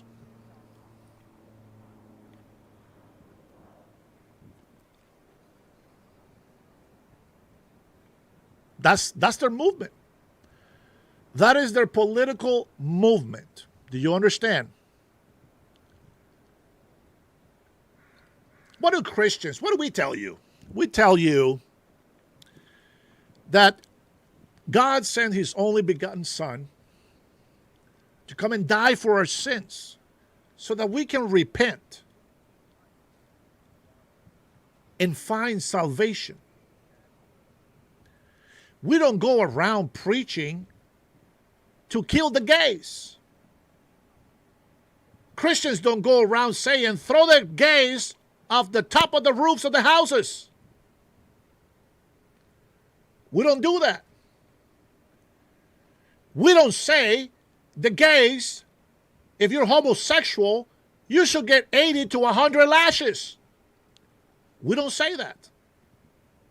We don't say that.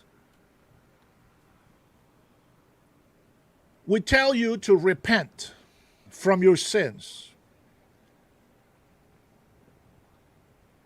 That's what we say. Repent from your sins. But Muslims, They tell you that. Judge not, lest ye be judged, but judge righteously. Meaning that you have to be true with what you say. If you judge somebody for something that you are doing yourself, then you're not judging righteously. Christians tell you to love your neighbor.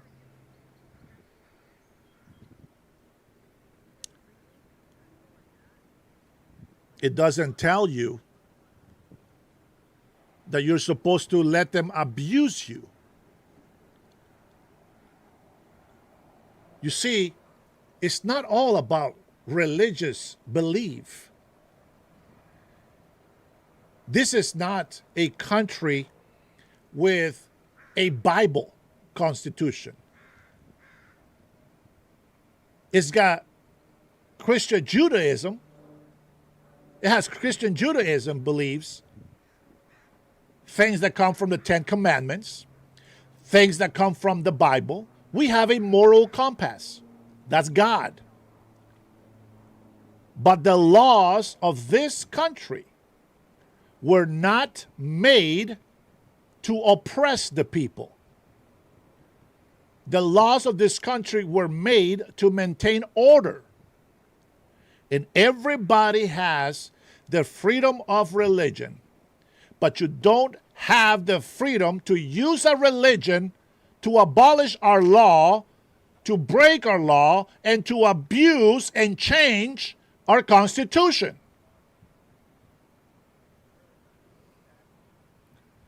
You don't get that. You don't get that. Muslims, whether you like it or not, you're a fucking idiot if you don't know what they want. They tell it to your face, and you still ignore it. They tell it to your face, and you still ignore it. Why is it that when Christians tell you to live a life this way that will actually bring you happiness and prosperity, you get mad? But when the Muslims tell you that you will be punished, they will take your women and rape them, and it's okay because those women are not Muslims. How are you protecting your American people? How are you protecting your children? How are you protecting your women? Allowing Muslims to rule over them. How can you pretend to be a man who wants a woman to also have equal rights, and yet you support Muslims?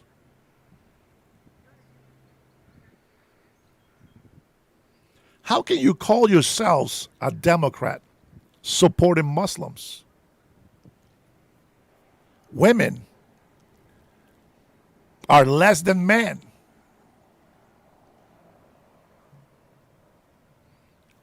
How do you protect Muslims and pretend that you love the women?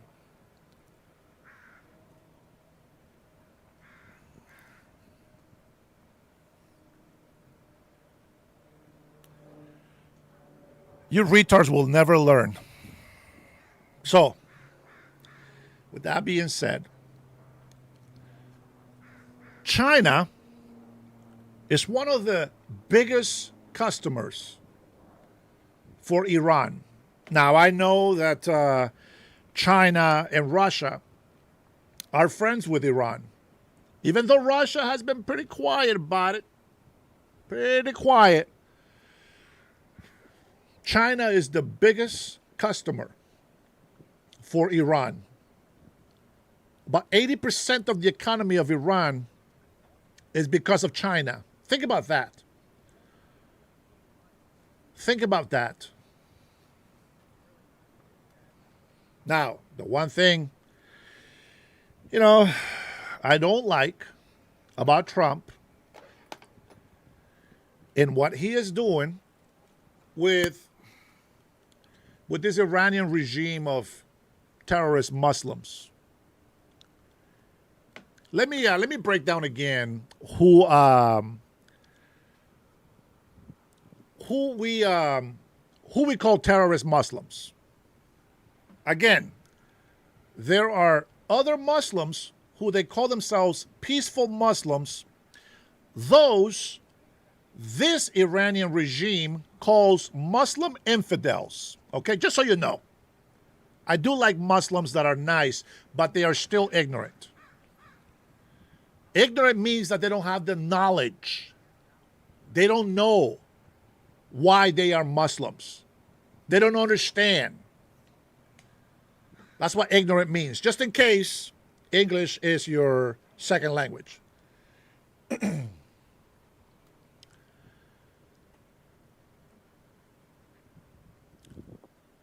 China is the biggest energy customer for Iran. That's not a myth. We know that.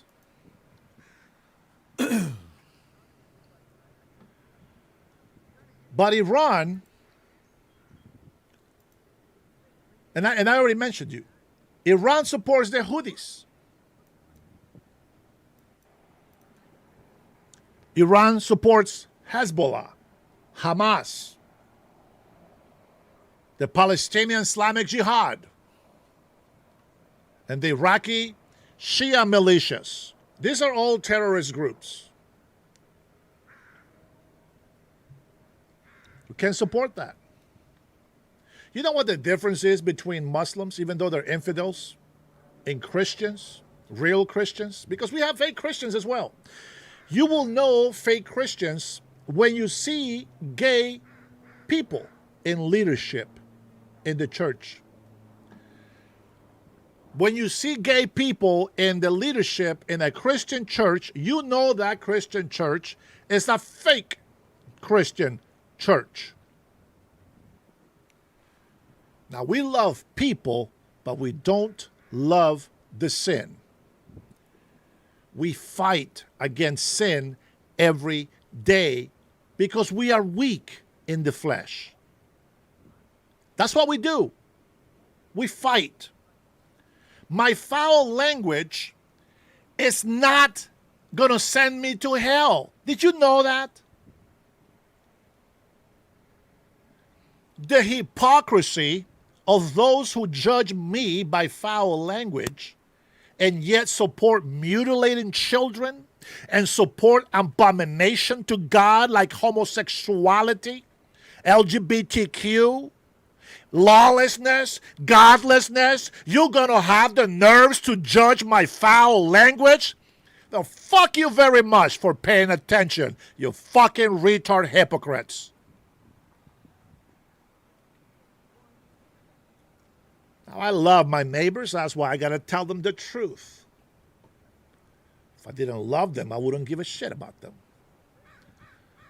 But the truth is that I make this channel because I do care about people. I don't care if you judge me. I don't care what you say about me. See, you don't buy me clothes. You don't feed me. And my soul does not depend on your approval. So fuck you very much. How's that? Anywho, if we're talking about Iran, the regime of Iran, who supports all these terrorist organizations and groups that terrorize the world, that's why they're wrong. And we don't support that regime. Now, I'm kind of pissed off about President Trump because I think that he's being too soft. But I also know that he is also a man of action. And so maybe he will bump the shit out of them again. And I hope he does. I hope that what I think that is weakness from President Trump, it's something that he will prove me wrong about. Again. He proved me wrong when I said that President Trump is dumb for sending those B-2 bombers to Guam, not realizing that that was just a distraction, and they delivered Midnight Hammer, obliterating the nuclear facility underneath the mountain.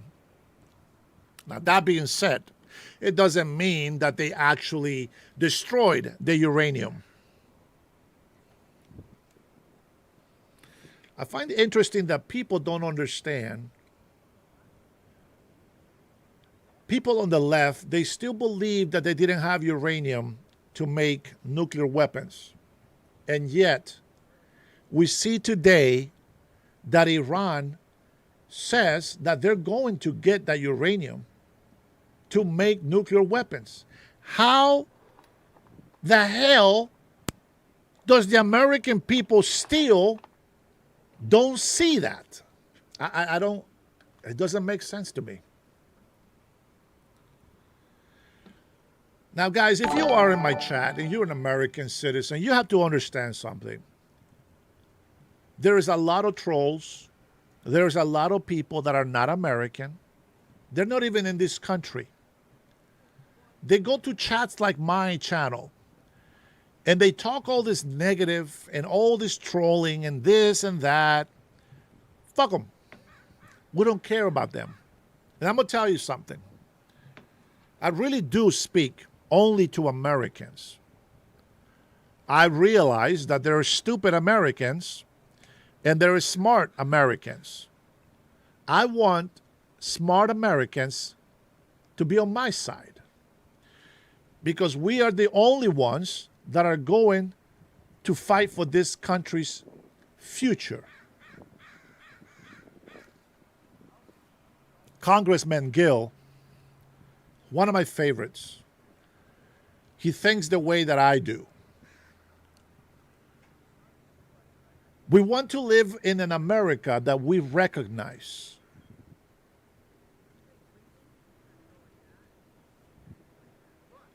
See, these terrorist Muslims, they know that we can kick their ass like that. And the only weapon that they have against us is that we're humanitarian, is that we care about other people's lives. And that's a tactic from the devil. You see this on science fiction movies, right? Like Superman, for example.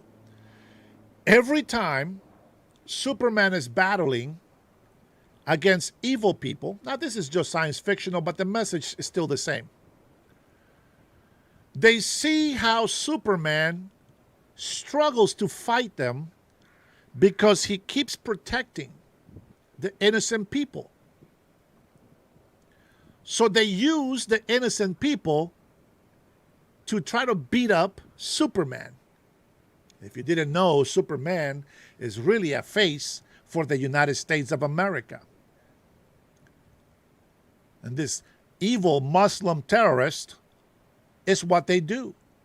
They put, like Hamas and every Iranian terrorist Muslim regime, Houthis, etc., they put innocent women and children in the way so that the people who are trying to defend their countries look like the evil people. We saw videos of children around artillery. We saw videos of children being indoctrinated to hate Americans. We saw videos of that happening here in the United States of America. Here's another fact about Superman.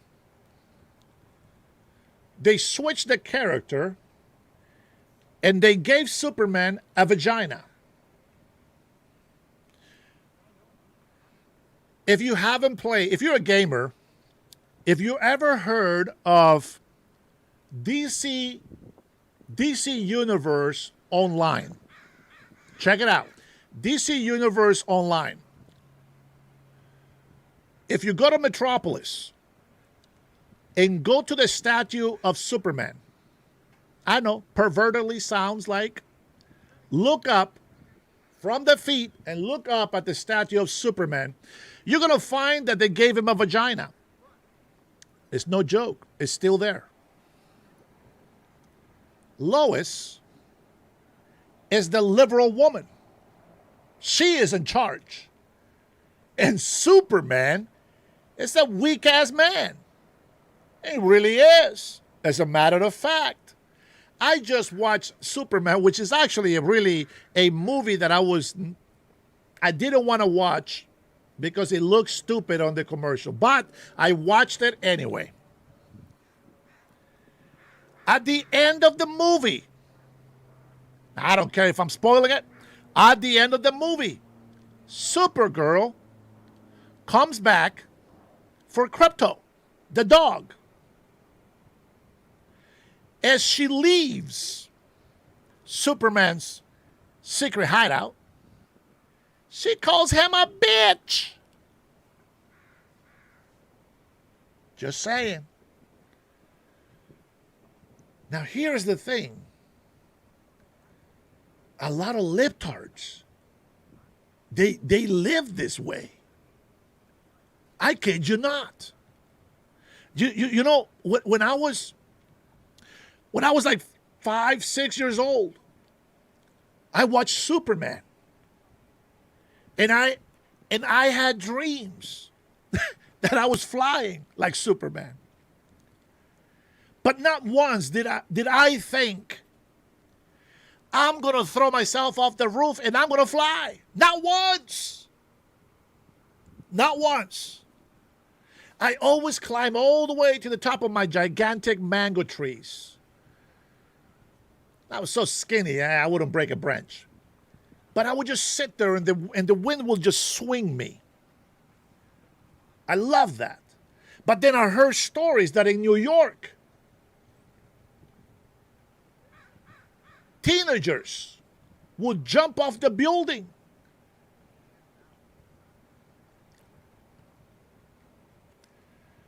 Thinking that flying like Superman was a real thing. And so I tell you this, even though you think it's irrelevant, but it's very relevant. Hollywood has been so woke. Spiritually, horror movies are very popular, especially amongst godless people. Very popular. Horror, gore, very popular against godless people. Now, if you are a Christian and you watch this kind of crazy stuff, because I do kind of, you know, but I don't act on it like people do. Like, for example, you go watch Batman, and Batman has gotten so dark. It's gotten so dark that now people don't give a shit about Batman. They just care about the Joker and the evil clan. And that's exactly how New Yorkers act. They think it's cool to be violent. They think it's cool to beat up people, to gang up on people. That's just how it is. It is the culture that entertainment has been creating for decades. I looked at Superman. They can't beat him. They can't destroy them. Superman can just cut them in half with a laser. Destroy the whole world. Think about this. Superman can destroy the whole world, and yet, in the movie, humans are throwing garbage at him. I watched this movie, and I'm just like, these are the libtards from New York. I'm sorry, but that's what I kept thinking. And Superman is walking away, And this old guy that looks like the zinc roofer here, if you look at his picture, throws a can at Superman. Obviously, Superman, it doesn't hurt him. It doesn't feel nothing. He don't care. But the idea that everybody is against Superman when he is the only one that is fighting for them. It really reminds me of Trump. He's the only guy fighting for the United States of America. And these libtards have managed to convince some of the American people, and of course, most of the people against us, let's face it, they're illegal immigrants, foreigners, invaders, whom the stupid-ass Americans have allowed to be American. The stupidity to think that anybody can fly across Europe and come and have babies here illegally, and all of a sudden they give free citizenship to those illegal children is beyond me. It really is. The leftists say we don't want to separate families. Well, you are the stupid motherfuckers who are allowing illegal immigrants to be citizens when they're born in this land. You have misinterpreted the United States Constitution from the 1960s, because before then, it wasn't so.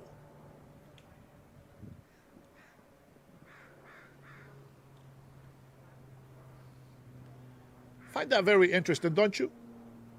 And so you have all this Hollywood fiction, and yet you see it on the Socialist Democrats and anybody that aligns with their mentality.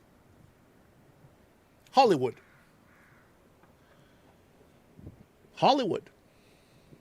Movie making. Tell me, what goes viral on videos? What goes viral on videos? No, stupidity is not a humanity thing. What's more likely to go viral? You feeding 1 million children in one sitting, or somebody kicked in the face by a horse? Go ahead, answer that honestly. What would go viral? A guy got kicked right on the jaw by a horse, and you can see the jaw being dislocated. Or the news reporting that this man fed 1 million kids. What do you think will go viral?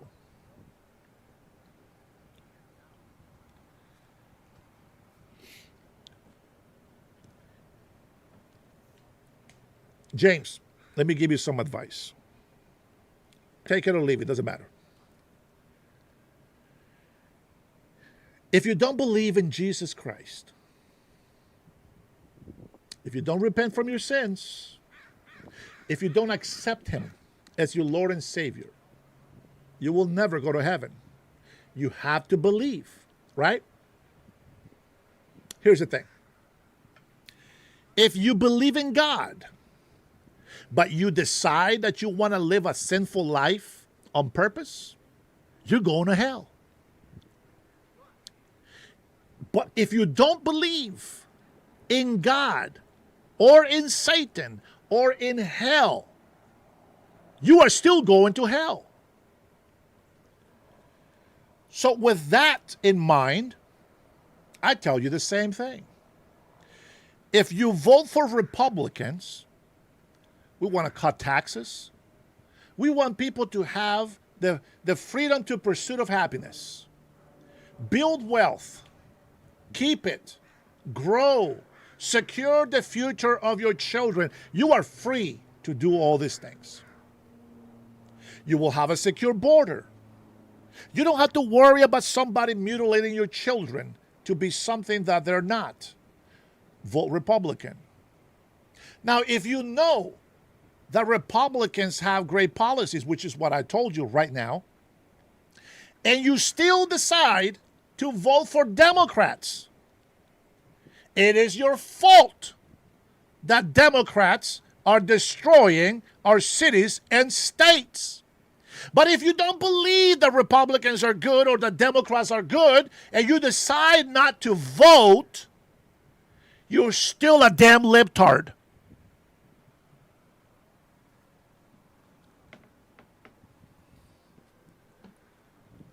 That probably doesn't even make sense to you, does it? It is what it is. The message is not for everybody. This is something that our enemies know about us. And they continuously try to find a way to affect our brains with chemicals. You don't have to believe me. You can think whatever you want. COVID-19 was not just invented to give you a cold. COVID-19 was talked about decades before COVID-19 was even COVID-19. COVID-19 was created to kill those with compromised immune systems.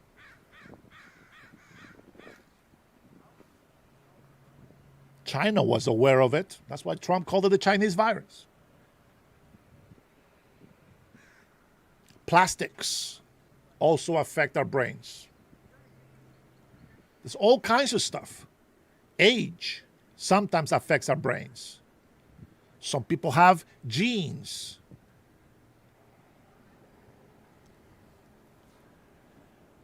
Chemical imbalance makes people homosexuals. It's a fact. It is what it is. To be blind and to ignore that these things happen is to be a fool.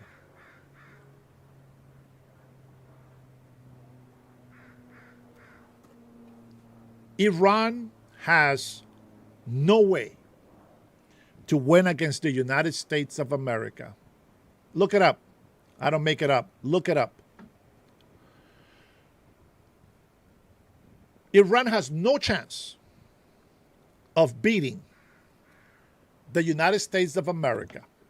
And that's a fact. So what does Iran do? They use the Muslim religion. They use religion to make us fight against each other.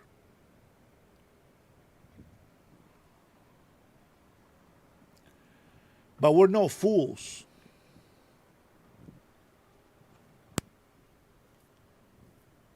We use common sense, critical thinking.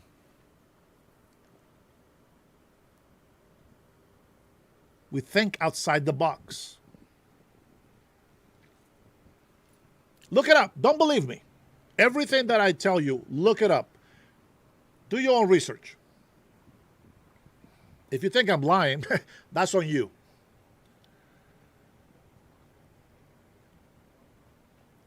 There's no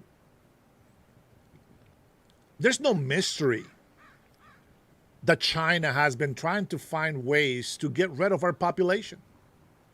There is no mystery that Muslims have a 100-year plan to take over the United States of America. Here's something even better. China has a 1,000-year plan. Imagine that. China has a 1,000-year plan to take over America. Muslims have 100 years to take over the United States of America and the Western civilization.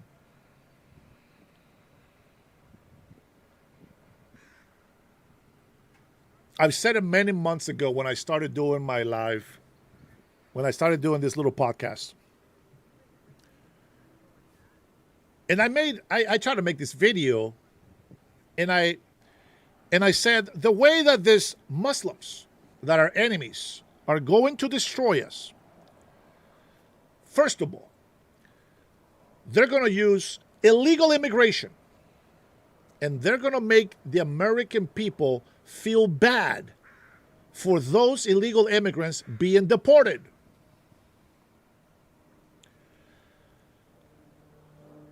Number two, they will come in and rape the Constitution.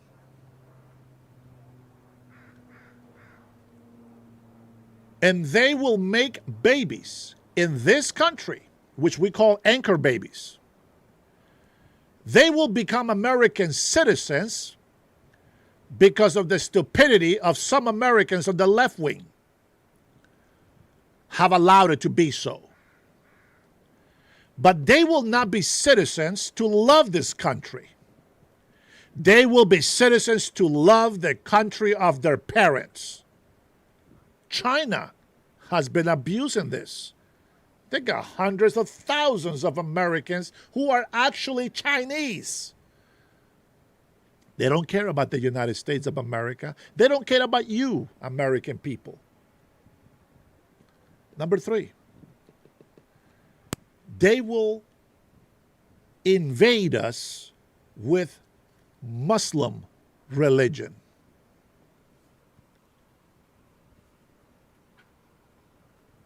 Illegal immigration, step one. Step two, rape the Constitution. Make Muslim citizens who will hate this country. Number three, make them allow us to practice our Muslim religion. Let's abuse the freedom of religion to take over Christian churches and make them mosques, that we can indoctrinate our children in their own land. Number four, let's get elected in the city council, mayors, governors, all the way to president. How do you take over a country without dropping one bomb in it?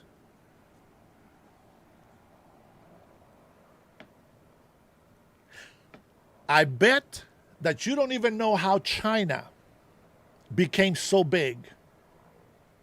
Somebody, put it in the chat. Put it in the chat and tell me, how did China become so big? Put it in the chat. Let's see what you got.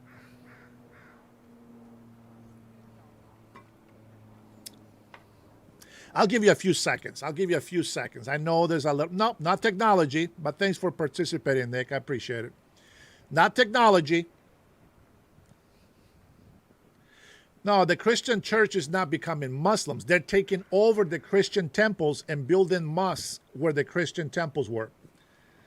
Not trade. Good job, Nick. You actually have some really common sense answers. Not trade. Aaron, come on, man. Fuck like rabbits. No, but kind of close. Invade slowly. Now you're getting closer. Big population, yeah, getting closer. Communism, yeah, close.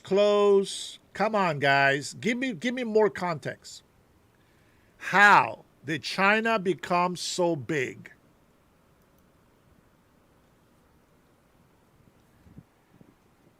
Here, I'm going to give you a hint. By stealing Americans' technology. No. You guys are awesome. That's some good answers, man.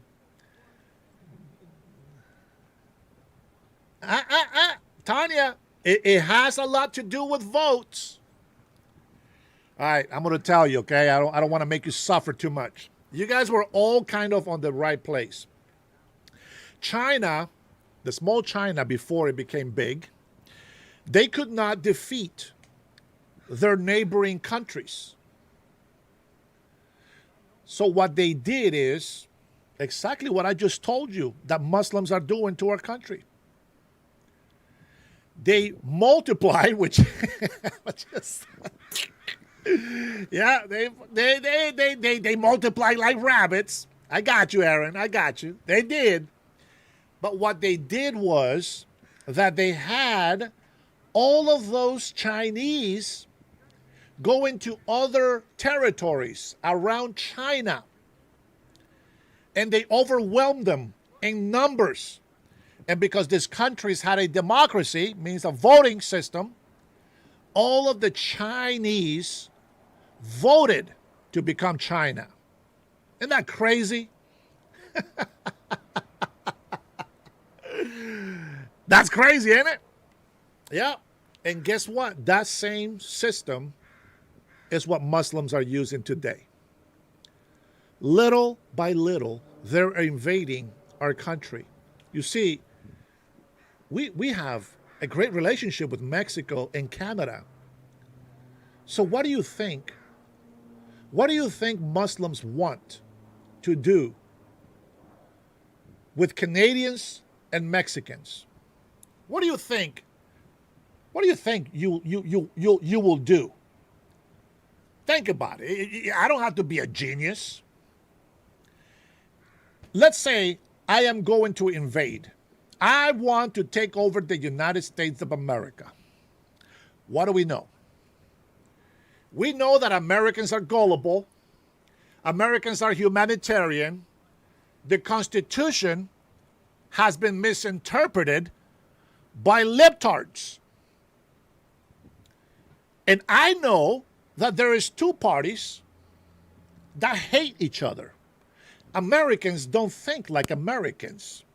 Americans think like gangsters. Either you're red blood or a blue crip.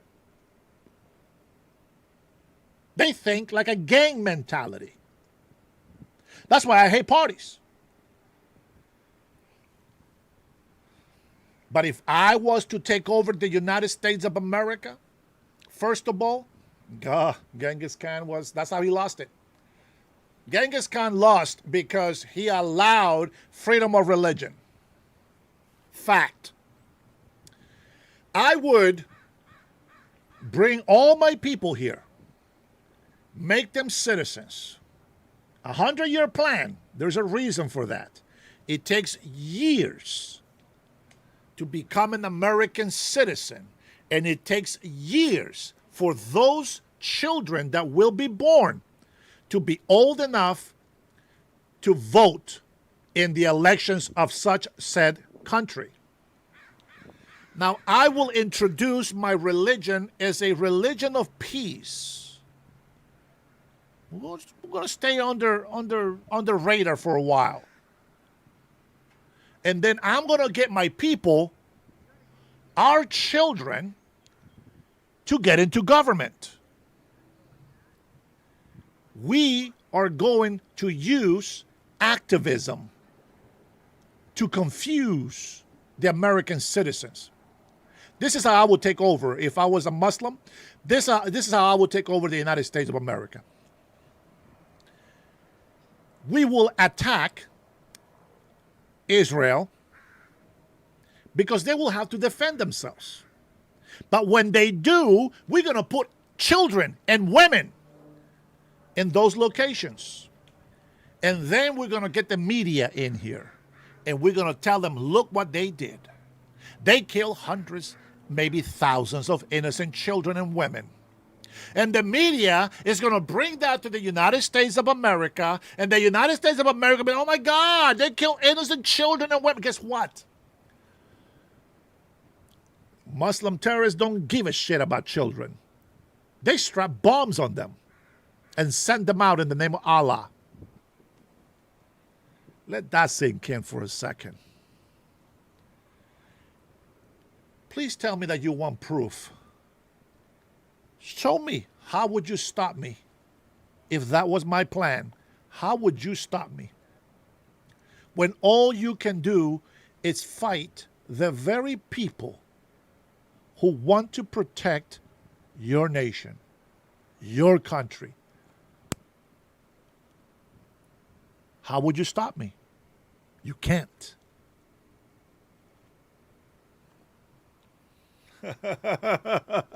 Baba, you're a Muslim, so shut the hell up. You think I'm stupid?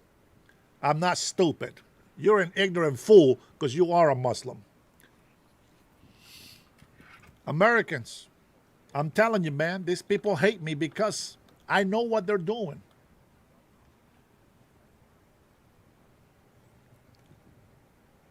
If you stand against Republicans, you stand with our enemies. Because Democrats are so stupid that they don't even see what they're doing.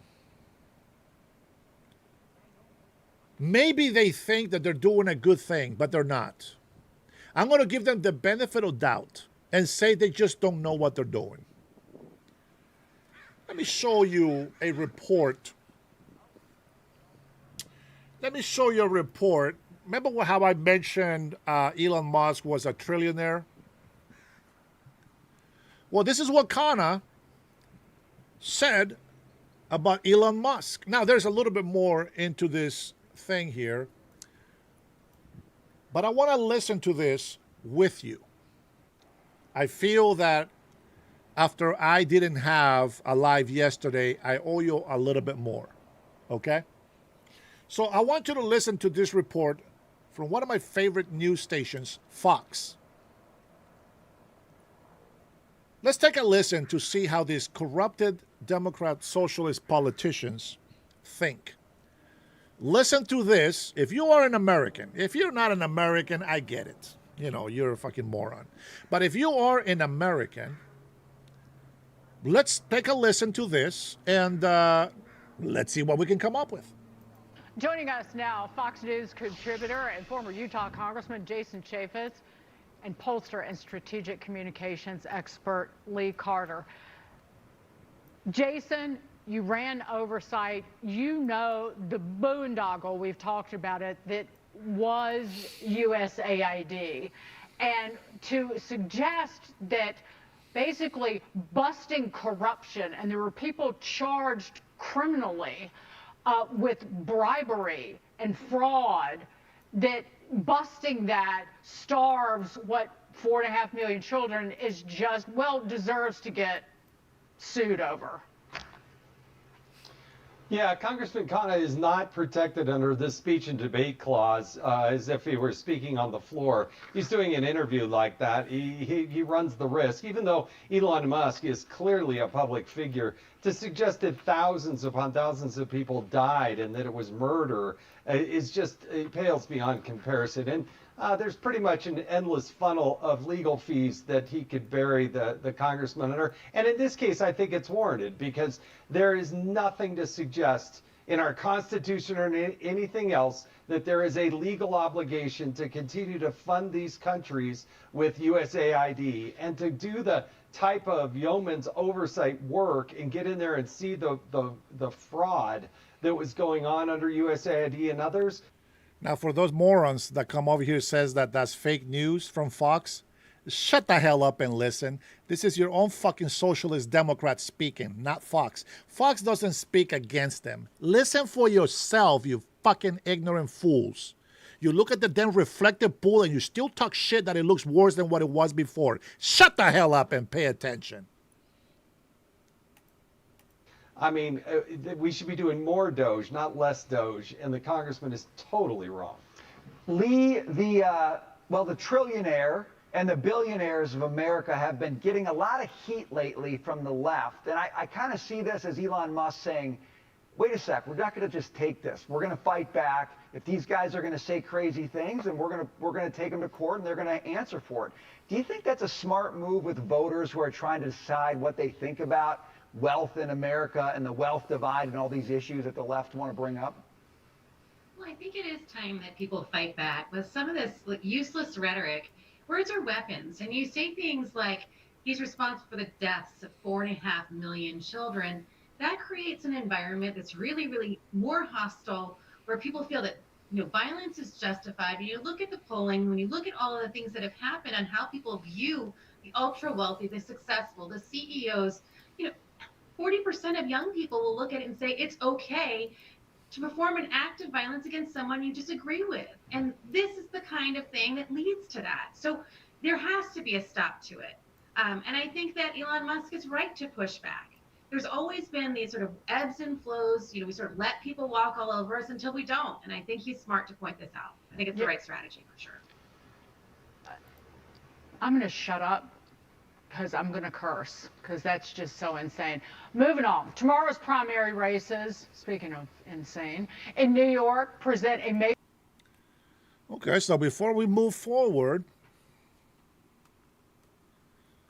how is it that Elon Musk becoming a trillionaire, which is not cash trillionaire, by the way, how is it his fault that 4 million children around the world are dying?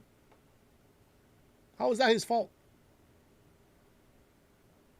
We look out for the United States of America, for our best interest. Who the hell are these people to tell us that that's our responsibility? Yeah, we're humanitarian, and this is what I was telling you. Our enemies use our humanitarian beliefs to destroy us from within.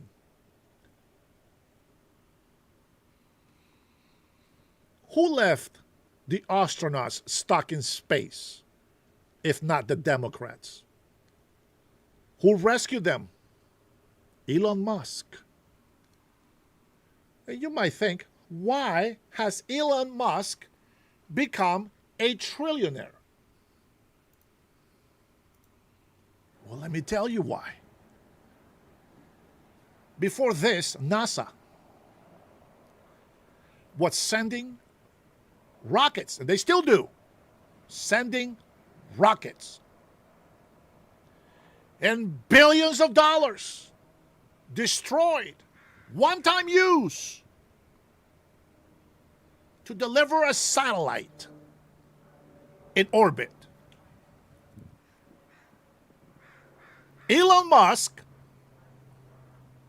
decides to send a rocket into space. But because he's an idiot,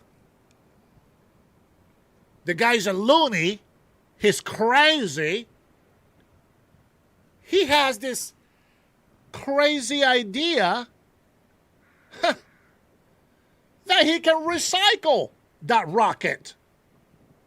So what does he do? Sends it up into space, sends the satellite out, and brings the rocket back to Earth. Boom. Well, why didn't NASA think of that before? Huh? Sends another rocket. Right back down. Sends another one. Right back down. He decided, and he was criticized, he decided to put all the chips in and said, we're going to do this. And the guy, Elon Musk, is so stupid. None of these things that he does with Tesla, etc., anybody can copy it. Whoa! Whoa! The guy's nuts! No! You patent it. You copyright this. You make sure nobody uses this technology that you have created. But Elon Musk, he just gives it all away, technically. I mean, practically. Gives it all away. There is a technology that we got. It works. Use it. I don't care. And he makes all the risks and investments and becomes successful. Why is he going to be punished for being a genius? He saved our astronauts. He is making interplanetary achievable in some future distant, not so distant. He is making more money by being able to take risks, and success just happens to happen. Elon Musk, man, if you haven't noticed all the insults that I'm giving him, they're sarcastic because Elon Musk is a freaking genius.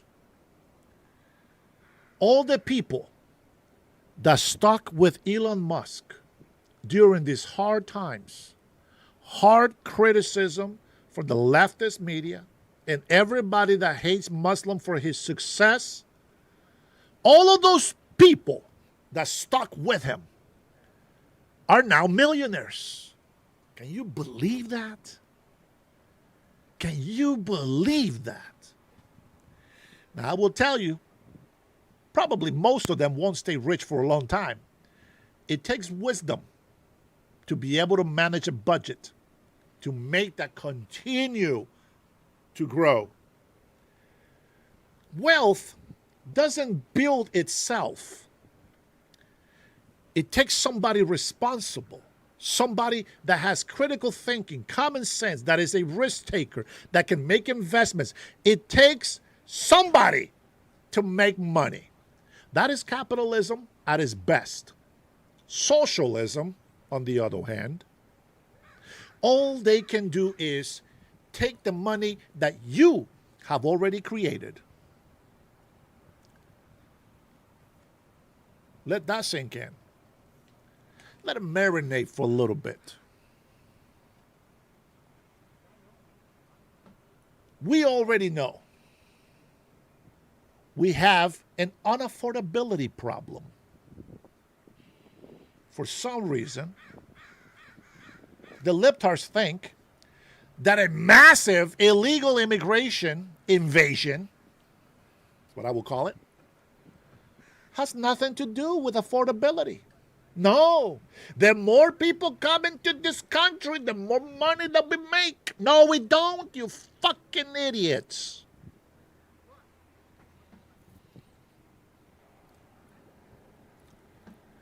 CEO of Starbucks was a janitor. Came up with an idea to sell coffee. He's a billionaire. Huh. President Trump went bankrupt many times. Investments with other millionaires and billionaires. Investments that you have to continue to take risks.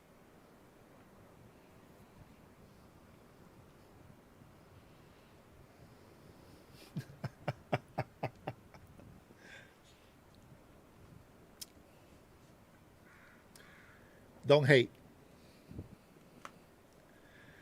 Hey, Aaron, I'm not going to argue with that coffee from Starbucks. Or Teslas. The point is, they invested. They took all the risk. Nobody else. They took all the risk. And they should be rewarded with a very large amount of money. But other millionaires and billionaires did the same things that President Trump did, and all failed somehow. Lucky President Trump. He was bailed out by his daddy. And he was able to make $900 million into billions of dollars. So if you ask me, I will always support a businessman who has failed and is now successful. There's no reward without investing or sacrificing. See, the leftist mentality is never try, never fail. But that's not the way that we do things.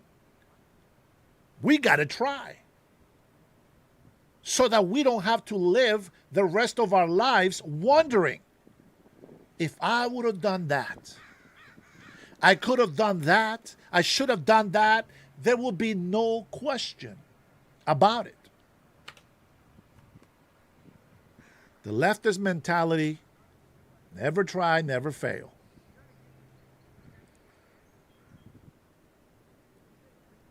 Muslims are so jealous of Christian countries, which is very, very interesting to me.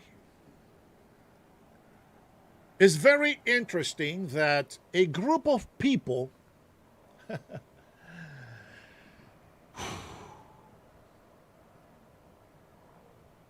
let me restart this by saying this. Israel was not chosen by God because they were a great people, a great nation, the smartest, the wisest, the most righteous. That is not why God chose Israel. God chose Israel because of its opposite. A small nation, weak, unwise, underdeveloped. God chose them. And I will prove to you today that God, the God of Abraham, Isaac, and Jacob, the God of whom I believe is real.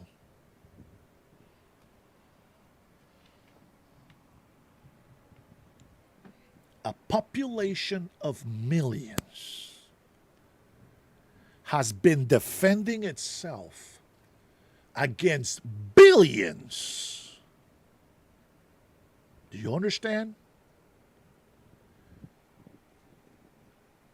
A country so small as Israel, population of millions, has been defeating nations 100 times their size. Billions have been attacking them and they can't win. Israel has the best technology today.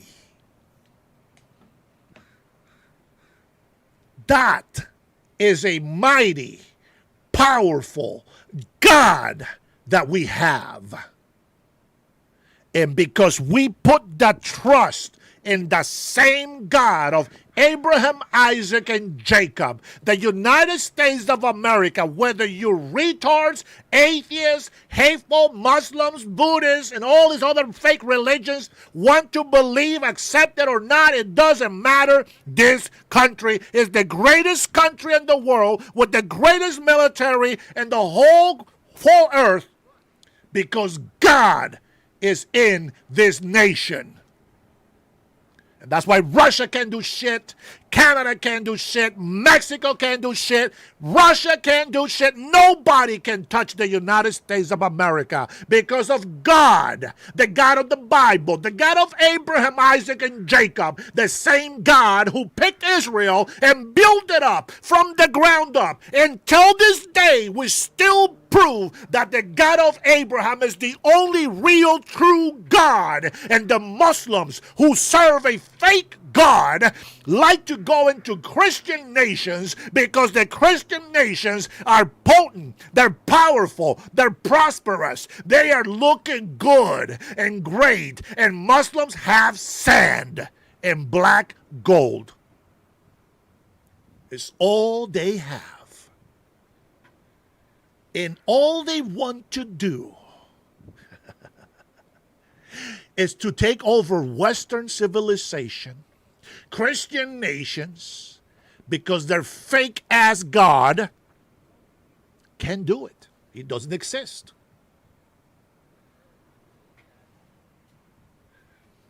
I want to remind you guys. Now let those who have ears listen to the word.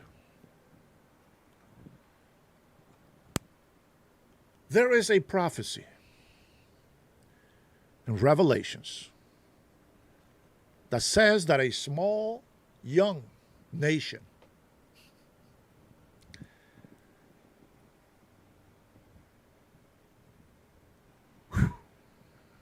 I don't think it's time for that.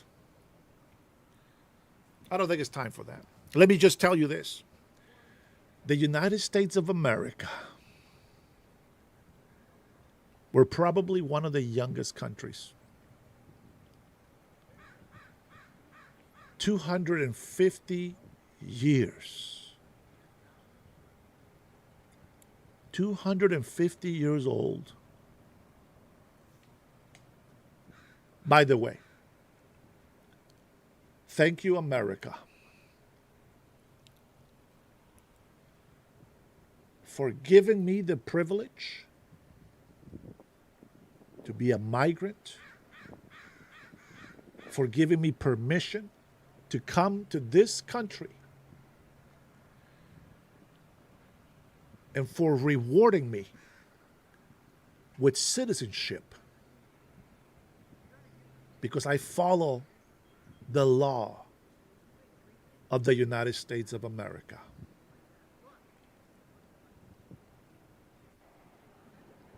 I'm so proud. Good pride, not selfish pride. I'm so proud that I can call myself an American. President Trump welcomed me to my citizenship. I'm so happy that I waited 2.5 decades to make my oath to become an American citizen.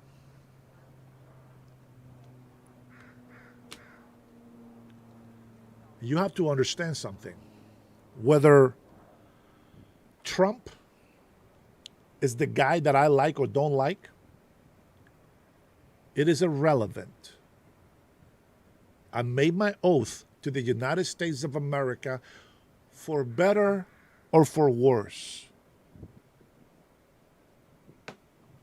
Ignorant people who are born here in this country and haven't learned to be patriotic, that haven't learned to respect and honor their flag, that haven't learned to honor, respect, and love this great nation who they don't deserve. You don't deserve it if you don't protect it. If you let the jackals eat your country, you don't deserve it.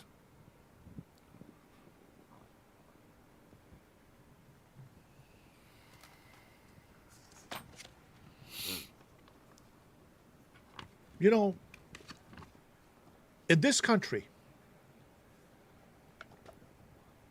when you turn 18 years old, you can vote, you can live on your own, you can rent an apartment, you can buy a house, you can buy a car when you're 18 years old. You can change your name when you're 18 years old.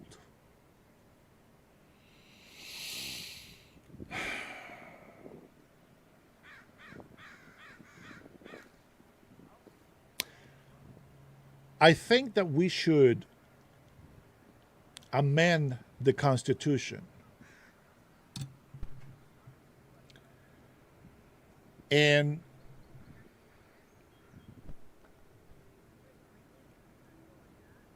we should consider, not that it will happen, we should consider having every single American pledge the oath of allegiance to the United States of America for two reasons. One of them, if they don't make the oath to the United States of America, they don't get the right to vote. If they make the oath and they stand against American citizens and put illegal immigrants before American citizens, we will consider them traitors, and they should be put in jail. Let me give you the oath that I have to make to the United States of America, that if you were born here, you didn't have to do it because you are an entitled little shit and ungrateful at that. I hereby declare on oath that I absolutely and entirely renounce and abjure all allegiance and fidelity to any foreign prince, potentate, state, or sovereignty of whom or which I have heretofore been a subject or citizen to.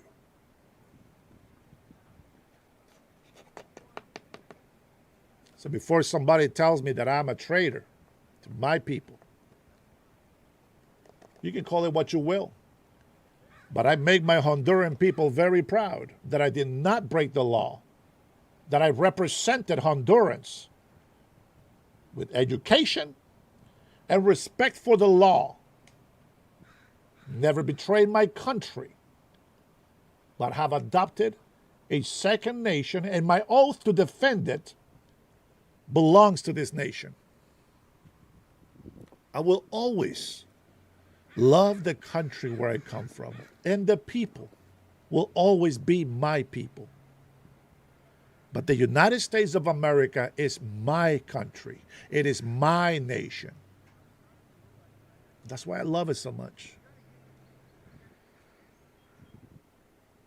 I love it.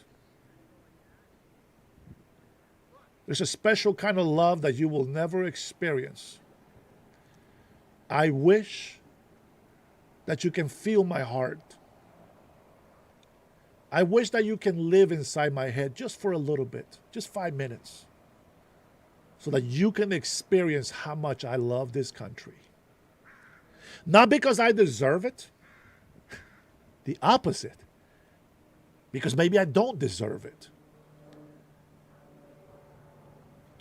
And yet, here I am. If this country was to be invaded,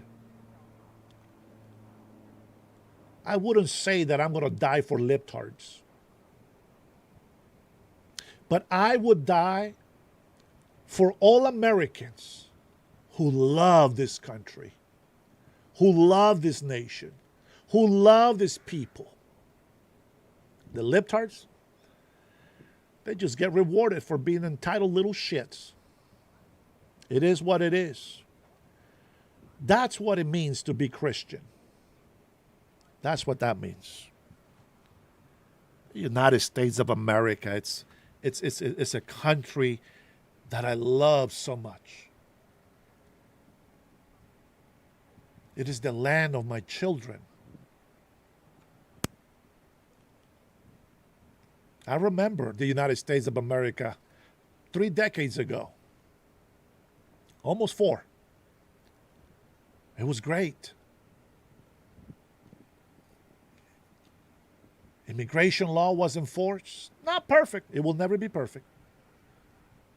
But immigration law was enforced. America was put first.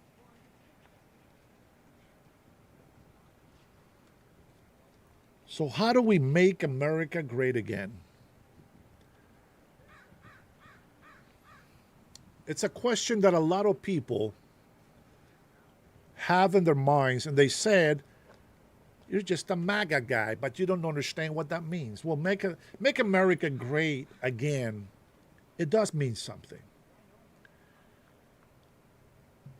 How do we make America great again? Somebody put that on the chat. I'll come back to it. How do we make America great again? You know, when I was in school and I learned history, I wasn't very good at reading. I hate reading in English. I can read, sort of. I can read okay. Good enough. But I really loved history. Not because it was beautiful, not because it was nice, but because it was reality.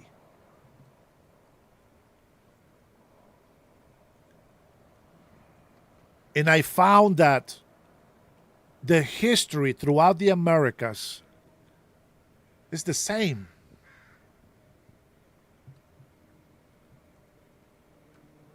In Honduras, we have our hero. His name was Lempira, which is the name of the coin in Honduras. He fought for the people. The Spaniards could not defeat him. Spaniards took slaves, taught them Spanish. Spaniards raped our Indian women. They stole our gold, our silver. But they introduced horses and fruits and plants into our continent. Then I learned the history in the United States of America, and villages were pillaged, women were raped, treasures stolen from the American Indians, or as some of you know them, Native Americans. Indian just means God's people. And we had slavery. And we had wars amongst our tribes. Wars against our enemies. We abused our own people. We sacrificed, killed our own people for stupid superstitions. Because we were savages, ignorant people, believing in witchcraft. We were idolaters. We made a lot of statues for ourselves. We called them gods. And throughout the history, Christianity was brought to the Americas. Central, North, South. Indians have horses because of the Spaniards. You got tomatoes because of the Spaniards. Europeans. This is why you got cowboys, because Europeans. You got all these fruits and plants and trees because they're Europeans. At the American Revolution, we had the Civil War. We fought for slaves to be free. We fought for slaves to be treated like humans. We fought for blacks to be able to be accepted as American citizens and given them the right to vote. We fought for women to have the right to vote. We have a lot of atrocities. We became independent because we didn't want to stand under the rulers of tyranny. The Brits did horrific things to our villages, taxed the shit out of the people. They wanted us to keep the knee bent to the ground. And we became independent. Funny thing about that is we abolish racism. We fought civil war, black men and white men fighting together as one people. We became the United States of America by getting rid of the Brits who were taxing us, and abusing our rights as Americans. You know what the craziest thing is? Democrats have been paying money to the KKK, and they tell you that Trump and MAGA supporters are Nazis, racist, and you on the other side of the aisle were deceived and believed it.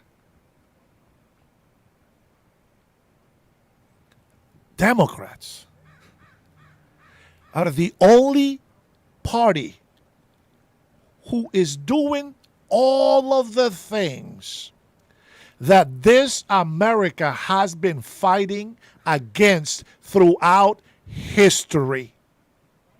You can take that to the bank. Democrats are the only party who fit the bill of all the atrocities that we have fought against throughout the American history. They are the racist party. They are the tyrannical party. They are the communist party. They are the Marxist party. They are the lawless party. They are the godless party. Prove me wrong.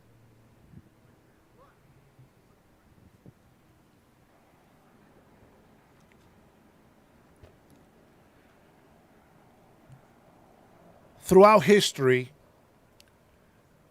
we have had immigrants from all over the world. And that's fantastic.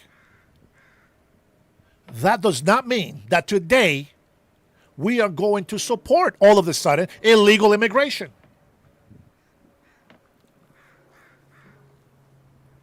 Now, the clip that we have been watching from Fox is going to bring Mandani in here.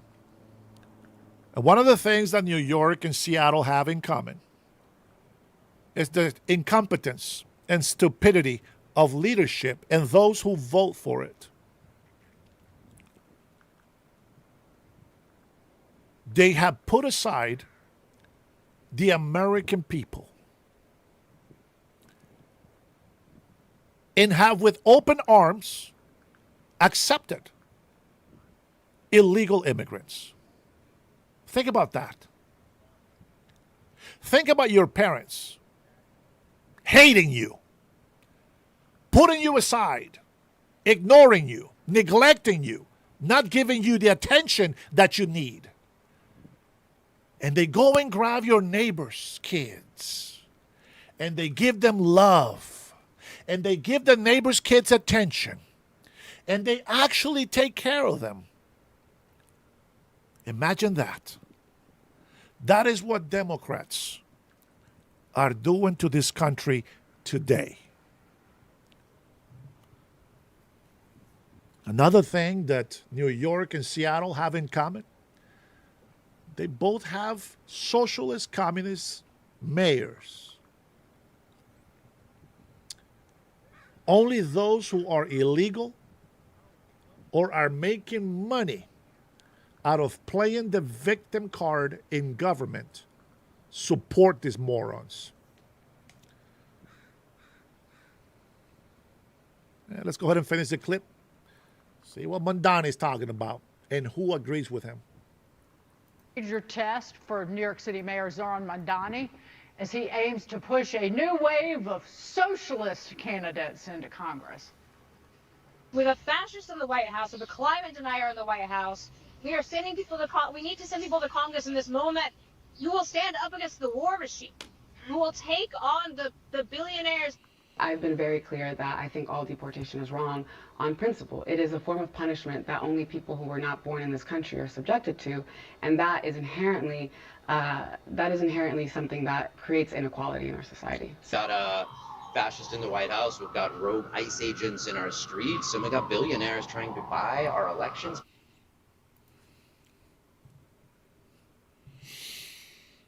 Don't blame Fox. Don't blame Fox. That is the socialist Democrats that you, on the other side of the aisle, support. Did you hear that? Deporting illegal immigrants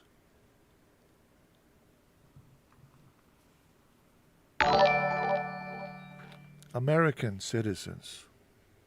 Please, man. Take it from a migrant. Take it from a migrant that comes from a third world country that has witnessed many, many people plotting to come to this country illegally, plotting to making anchor babies in this country, saying how stupid Americans are,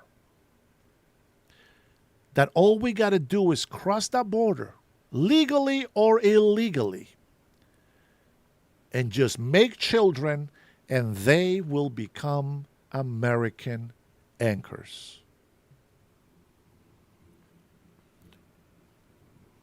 Take it from me. A migrant who was taught by a mother who was a widow that it doesn't matter what hardships we have, we always respect the law of the United States of America.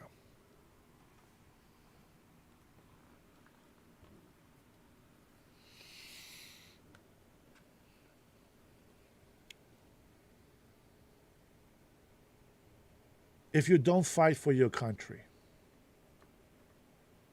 if you don't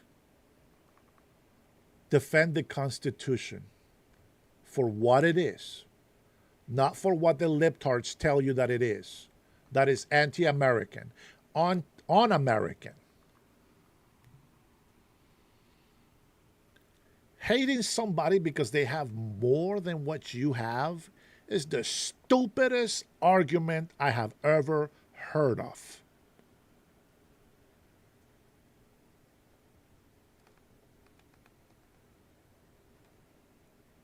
When my mother left me to come to this country, I had a house. I had a place to be. Yeah, I had a bad childhood when my mother left.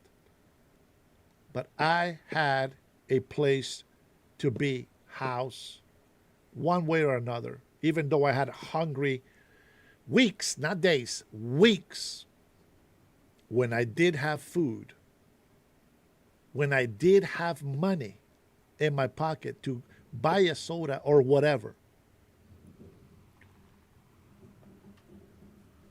I was not happy because I didn't have my mother. And I can tell you that having my mother was worth more than anybody can give me money.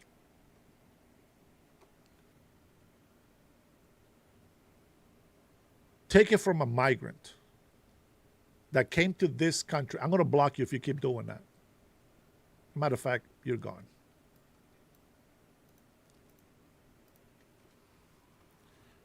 Appreciate you putting the letters, but stop it. Here is the libtards that I'm talking about. They want illegal immigrants to be in this country, and they have denied and denied and denied and denied, but President Trump put J.D. Vance in charge of investigating fraud on health care, scams, taking billions of dollars from the American people. And we're cracking down on that. So I don't care about the negativity of the people on the left. I am happy that at least President Trump and the administration, according with J.D. Vance and Marco Rubio and everybody else involved, at least they continue to fight for our country. They continue to fight, and so must we continue to keep telling the truth. Doesn't matter if they like us or not. Love your country because nobody else is going to love it for you. I know that you don't want to believe in God, but if you do believe in God, here is something for you who don't believe in God. You don't know who you are. You have no moral compass. You don't know to stand left or right. You don't know what to do. You want to be neutral because you don't want to be guilty of the good or the bad things that come with a decision that you have to make. Well, I chose to vote for President Trump because I believe in something. I believe in the American people. And I believe that the American dream belongs to the American people and those migrants who respect the law and migrate here legally, seeking that same dream. It does not belong to illegal immigrants. And I know that you can hate me, dislike me, say whatever you want. But anchor babies are not legitimate American citizens. That's a lie. That's what I believe. That's what I believe. If they love this country, they'll respect the law, they will be in their best behavior, and stop supporting activism. And don't feel sorry for me. I'm a real American. I'm very proud of it. I love this country. Not just because I want to go live somewhere else doesn't mean that I hate this country either. I love the United States of America, and I appreciate those Americans who love this country as well. Oh my goodness. New York City, the city of retards. We're watching a conservative walk. It's almost a miracle. Okay, enough of this serious shit. I don't like it. I don't like it. Let's finish this up, and I think that we have time to watch a live stream that happened earlier today. And I know the American patriots are going to appreciate it. The libtards are going to be hating it and puffing and screaming and crying and whining. But we Americans are proud of the work that our Vice President J.D. Vance is doing. Let's finish this up. What do you think, Jason? Billionaires buying elections. They need to look in the mirror on that one. Look at the George Soroses of the world. Give me a break. But look, it's the value of the content of your communication to suggest that there should be no border, that we should get rid of ICE, that everybody has a right to be here equally. No, I'm sorry, but that's not enshrined in the law anywhere. They are illegal aliens. And if you're here illegally, you got the restitution that you do is you have to leave the country. And if you have to do so forcibly because ICE needs to take you down, you know, that's the job and the role that they have. So they paint a pretty picture and do have a lot of glossiness trying to attract people. But the practicality of their policies fundamentally don't work top to bottom. Oh, Daria Liza doesn't even want illegal aliens who've committed crimes here deported. Right. But go ahead. Lee, is the left winning America's blue cities and losing the rest of the country here? Well, I think it's a really interesting question because on its face, you would think so. On its face, you look at this and think, I can't believe that the party is going this far left, that socialism is winning. But here is what's happening right now. 75% of Americans right now believe that our system is broken, that the way that we've been doing things isn't working, that the system is fundamentally unfair. Donald Trump has his version of talking about that, And Mamdani has his own way of talking about it, and you're seeing the people are repeating back his message right to you. Billionaires are buying elections. Billionaires are all unfair. We have to have more equality. Things aren't right. And it's working, because the problem isn't that people are gravitating towards socialism. They're saying the way things are does not work for me, and I want someone who's going to break it and fight back. And that's the message that's resonating. And I think Republicans need to be really careful not to fight against socialism, but rather say, we're willing to break the system too for you in order to give you more opportunities in different ways. It's not just about talking about how the far left is crazy. It's about saying, what are we going to do to be the fighter that's going to fight for the American people and the American dream? And I think that is where we really need to be focused. And Yep. I am concerned about the move to the left, but I think that's really what's underneath it all. Yeah. Ron's making a face. No, I'm thinking. I always make faces when Lee talks because I'm thinking. They're my think. Man, libtards really hate the truth. I already know that by now. I got experience with these fools. But you guys can get ready for this live. DOJ announces massive fraud takedown targeting billions in scams. I want to know, libtards, all of you fake Americans, as we say, what say you about that? What say you about this fake ass Americans? Well, actually, you wouldn't know because you guys are fake ass Americans. Hold on, let me find a different clip. I don't like this one. Let's see. I think Forbes also had it today. Yeah.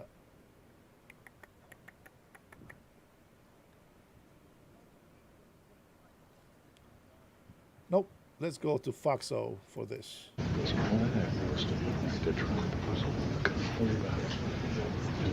the election, this thing drops off. Well, we did a lot of correct. We did not.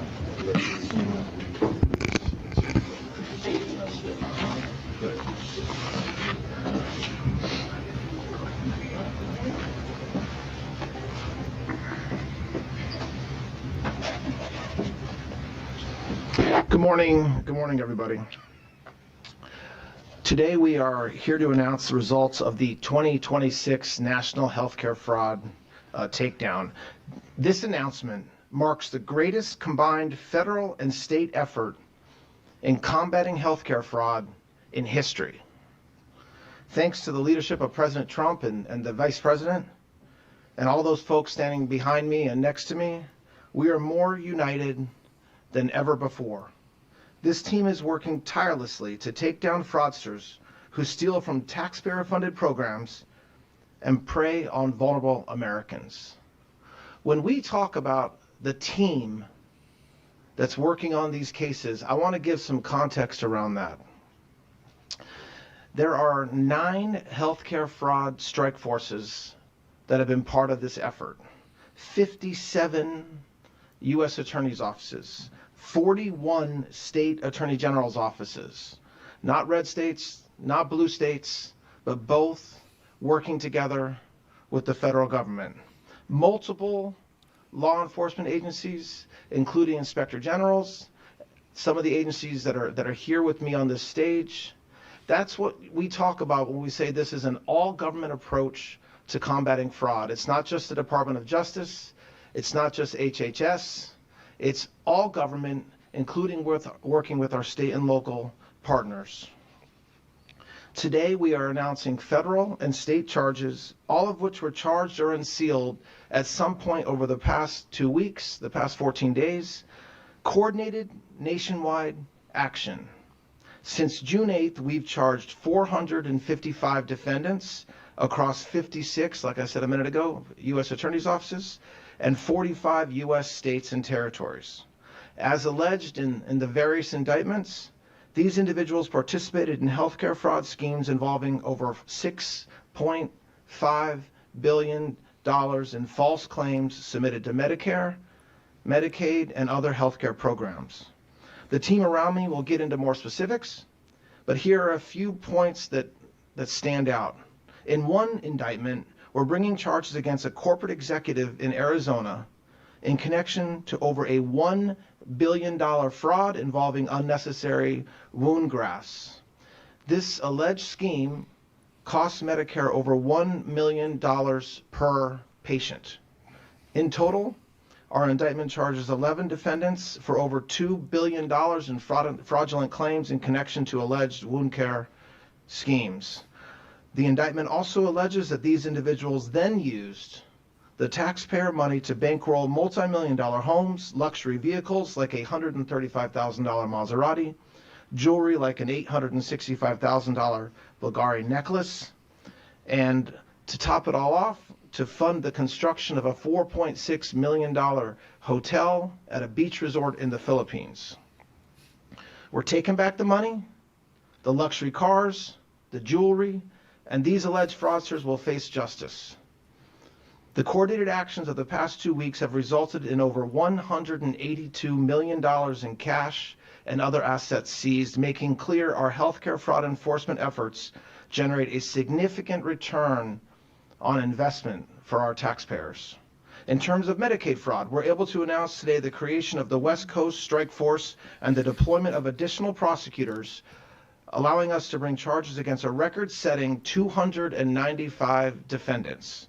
Our indictments allege over $518 million in Medicaid fraud between these individual defendants. You're going to hear from Director Patel in a moment, but apprehending alleged fraudsters remains a top priority of the Department of Justice and the FBI and our other law enforcement partners, including the DEA, who's here as well.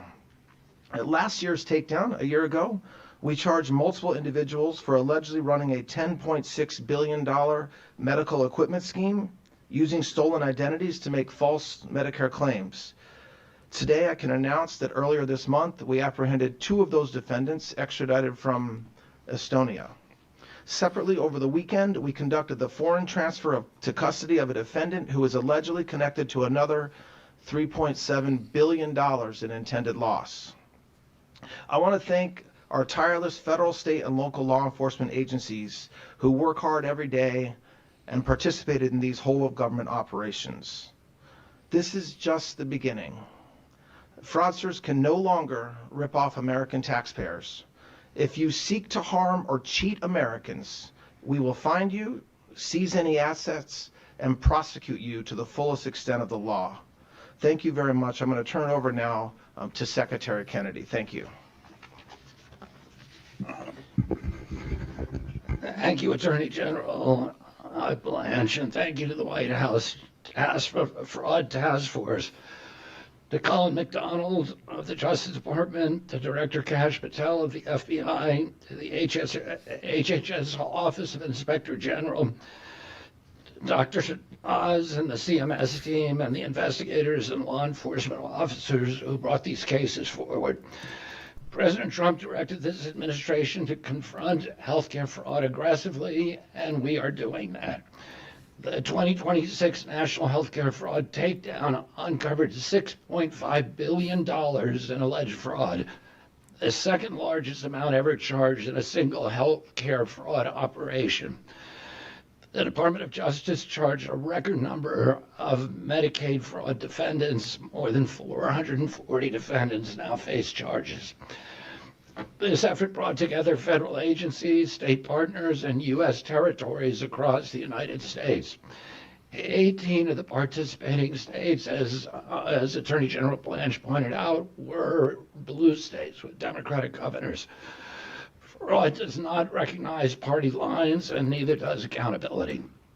Today's cases include the largest Medicaid fraud enforcement action in the Department of history, 165 defendants charged with allegedly submitting more than $200 million in false claims to Medicaid. These schemes did not target government programs, they targeted the American taxpayer. They stole money from workers who pay taxes, from families who depend on Medicare and Medicaid, and from patients who trusted their healthcare professionals to be serving their health interests when it turns out they were just chasing money from our agencies. The allegations in these cases are particularly disturbing. Some defendants allegedly ordered medically unnecessary tests. Others prescribed products that patients did not need. Some allegedly fueled opioid addiction to increase their own revenue. In certain cases, patients allegedly died while believing they were receiving legitimate medical care from providers who only viewed them as billing opportunities.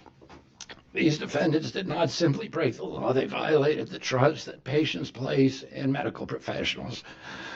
One of today's indictments charged a hospice owner in Los Angeles area and 2 marketers in a $27.7 million Medicare fraud scheme. According to the indictment, the owner paid illegal kickbacks to obtain personal information of deceased Medicare beneficiaries. One of the ways that Colin and Dr. Oz have been chasing down hospice fraud, we've closed now 800 hospices in LA. And one of the ways that we've been able to detect that fraud is that in many of them, the patients never die. They live forever. That's not supposed to happen in hospices. And this particular owner was actually going out and purchasing names from coroners of dead patients and then billing us for those, making it appear that some of his patients were actually finally dying. And while taxpayers funded these false claims, the owner purchased a Rolls-Royce Phantom. That case illustrates exactly what is at stake. Every fraudulent dollar diverted into a criminal scheme is a dollar unavailable for patient care, for medical innovation, or for services for vulnerable Americans. During the Biden administration, my predecessor implemented 2 reforms at HHS. One of those was the so-called pay and chase system. We know when invoices come into my agency, we can tell that some of them are fraudulent or probably fraudulent. And the new system said we're not going to stop those payments. We want everybody paid, and then we'll claw them back at the end. It was called pay and chase. And when I asked people, the careers at HHS, how could you do this? This is crazy, because of course we never claw back anything. They said that they were told to focus on enrollment and not fraud. The other thing that they did is to liquidate our program integrity office. So when my predecessor came into office, there were 80 people in program integrity, which is not enough. It's 50 states and 5 territories. And when I got in, there was only 6 left. So all of those people were transferred or let go, and we were literally doing no program integrity. And that opened up the floodgates for all of this fraud. $100 billion in fraud a year that are being stolen now from my agency. The federal government paid claims first and chased fraud after the money was out the door. And that approach, of course, failed taxpayers. We are ending it. HHS is replacing the old pay and chase system with a detect and prevent strategy that identifies suspicious claims before the taxpayer dollars ever leave the Treasury. We are deploying advanced artificial intelligence and data analytics to identify fraudulent billing patterns in real time, stop improper payments before they occur, and strengthen oversight across federal health programs. Our objective is straightforward: to stop the fraud before it happens. The people charged today should understand that we will continue expanding these capabilities, strengthening enforcement, and pursuing every credible allegation of fraud. If you exploit patients for profit, if you steal Medicaid or Medicare dollars, if you treat taxpayer dollars as your personal bank account, we will investigate you, we will build a case, and we will bring you to justice. We will find fraud, we will stop it, we will recover taxpayer dollars whenever the law permits, and we will restore integrity to the programs that millions of Americans rely on for their care. Thank you, and I now want to introduce Colin McDonald from the Justice Department.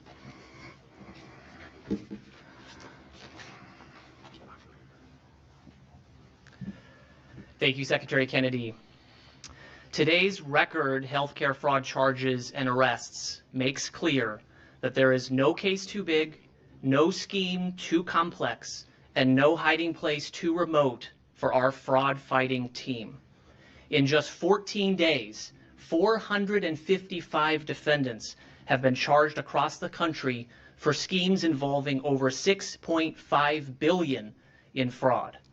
Under the leadership of President Trump, Vice President Vance, and Attorney General Blanche, the Department of Justice is aggressively scaling our offensive against anyone using health care as a front to steal from the American people. But today's cases allege more than the theft of taxpayer dollars. Many allege the theft of human dignity.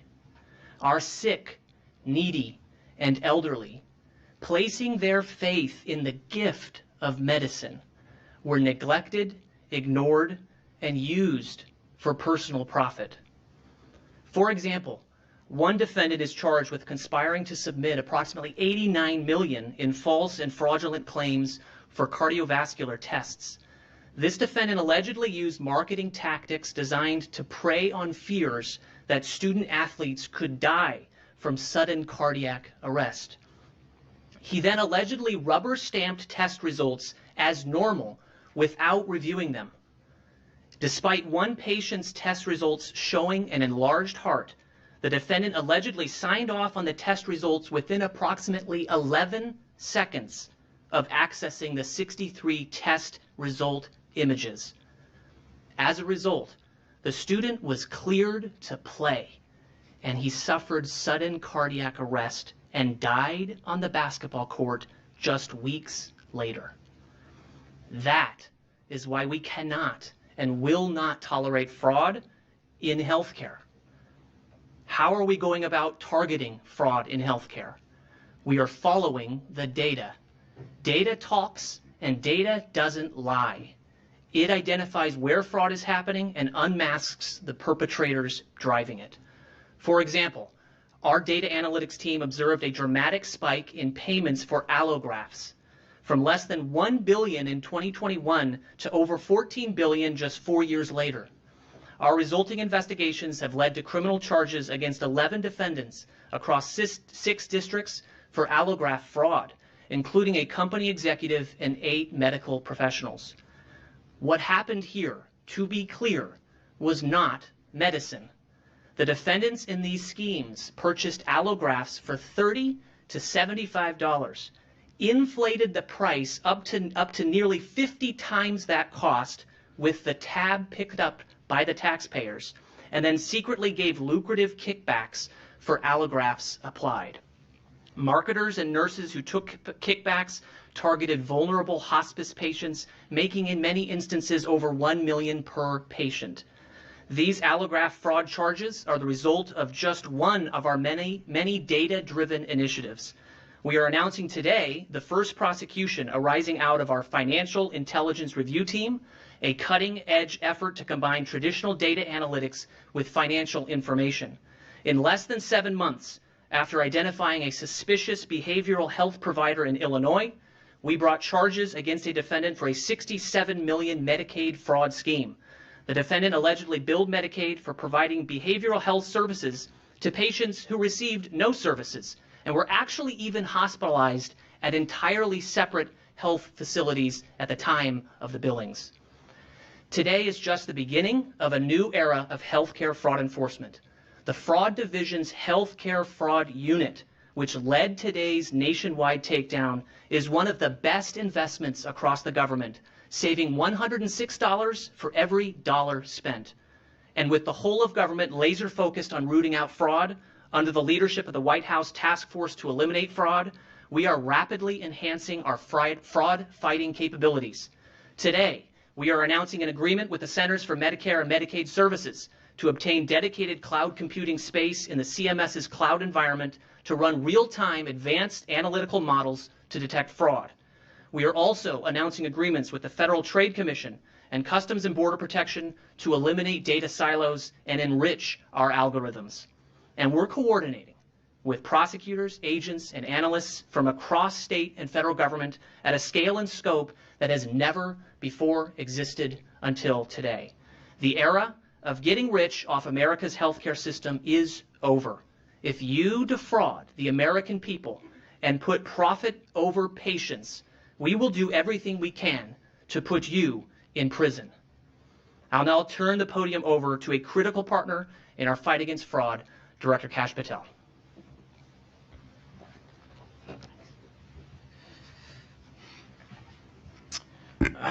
Thank you. America, you should take a look. You should take a look at what leadership from the White House and the President Trump's prioritization to go after and combat fraud looks like. America should take a look at the Vice President's task force and the initiative by the Justice Department here under AG Todd Blanche and AAG Colin McDonald. Fraud is no longer being tolerated, it is not being put up with, and you've seen the staggering numbers that in just the last 2 weeks, that's all we're here to talk about today. It's just the last 2 weeks of fraud, of perpetrators and criminals who have been arrested and apprehended from around the world, totaling over $6 and $7 billion in fraud, in money stolen from the American people, our precious taxpayer dollars that are supposed to service our seniors and our kids, were being stolen outright by individuals who thought they could get away with it. But thanks to the Trump administration and the Vice President's task force and the White House task force and the Department of Justice's courageous prosecutors, we have now been able to charge a record number of individuals. I just want to go over a couple of things. One such individual, the FBI is responsible for what we call foreign transfer of custodies, FTOCs. Last week, the FBI executed 4 FTOCs on 4 separate continents in 24 hours. We did this because we had the backing of the White House and the U.S. government and the Department of Justice to go out and apprehend criminals wherever they are. One such individual related to fraud was apprehended in Turkey thanks to the relationships and partnerships between Ambassador Tom Barrack and the Turkish government. Mr. Hilmi was arrested after perpetrating a multi-billion-dollar fraud in Turkey, apprehended and transferred back to the United States of America while he faced prosecution. I also want to highlight the Vice President's brilliant idea to put together a most wanted fraudsters list. The FBI has always had our top 10 most wanted fugitive list. But in 2 weeks ago, I think we were all in Ohio, where we announced our most wanted fraudsters list. And in just the last 2 weeks, thanks to the help of the American people and the world, we have apprehended 2 of the most wanted fraudsters already. One of those individuals, Herbert Leon Kimball, was apprehended in the Philippines. He's an American citizen. He had been bilking, allegedly, the system against Medicaid for billions of dollars since 2014, $1.2 billion in telemedicine specifically alone. That individual was apprehended in the Philippines and transported back to the United States of America, where he will now face justice. This is the reach of the United States government. This is the reach of this team, the interagency and state and local partners focused on one mission and one mission alone: to combat fraud and make sure the American public's precious taxpayer dollars go where they're supposed to go, to the American people that need them the most, and not to these criminals who are stealing from us day in and day out. Those days are over, and this should showcase to the world the length that we will go as an interagency and as a task force to apprehend and arrest and bring to justice anyone who steals our dollars that are meant for our most vulnerable citizens. We're also going to ask what we did in Ohio a couple of weeks ago, and we'll circulate it on social media later. We're adding 2 more individuals to the most wanted fraudster list. I said then, and I've said it before, the American people in the world are our best sources of information. There is no such thing as bad information. So if you have any information on Khalid Sitari, who is wanted for a $547 million genetic testing scheme, and we believe to be hiding in the United Arab Emirates, call 1-800-CALL-FBI, 1-800-CALL-FBI. Let us know. You saw what we did in just 2 weeks by apprehending 2 of the most wanted fraudsters. With your help, we will apprehend the rest of them. The last one is Emily Tai, who's also wanted in connection with the genetic testing scheme for allegedly stealing $90 million. And she was previously on an ankle monitor and fled, we believe, to Vietnam. So if the American public or anyone in the world has information on Emily Tai, please call 1-800-CALL-FBI. We need your information. We need your help. And you have now seen what we can collectively do as an interagency under the Attorney General's brilliant leadership and the prioritization at the White House, that fraud will not be tolerated, that fraud perpetrators will be apprehended not just across the United States of America, but from the 4 corners of the world. So we plead with you to give us any and all information that you have. And And again, the only type of bad information is the one that we don't receive from you. So please call 1-800-CALL-FBI with any information on any of the fraudsters on our most wanted list. And this should be a clear message to the world that the FBI, along with our interagency partners, are not tolerating fraud anymore. And we will chase them down just like we chase down terrorists, narco-traffickers, gangbangers, and those that wish to do harm to our communities, because this type of harm is equally as harmful to our most vulnerable. Thank you. And I now turn it over to our brilliant partner, Dr. Oz.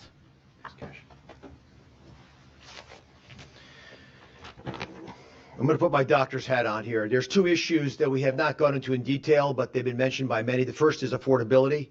The $100 billion that Secretary Kennedy mentioned is stolen from Medicare and Medicaid. If we were able to just take that out of what's being stolen from Medicare, would double the life expectancy of the Medicare Trust Fund.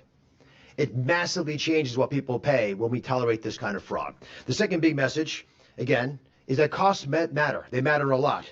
And they're measured oftentimes in ways that we can put on signs. But the actual cost is that of human health and the lives of humans hurt by these fraudsters, because they don't care about you. If they're willing to steal your money when you're down and out and struggling and you're vulnerable, they will definitely take your health and take your life if that's required. Today's actions are the results of months of painstaking collaboration by law enforcement agencies represented on this stage. The U.S. Attorney, of course, the White House Anti-Fraud Task Force, the FBI, HHS, OIG, CMS colleagues, all of us worked tirelessly towards one goal, making sure that people who steal from Medicare and Medicaid face real consequences, because it scares away future perpetrators.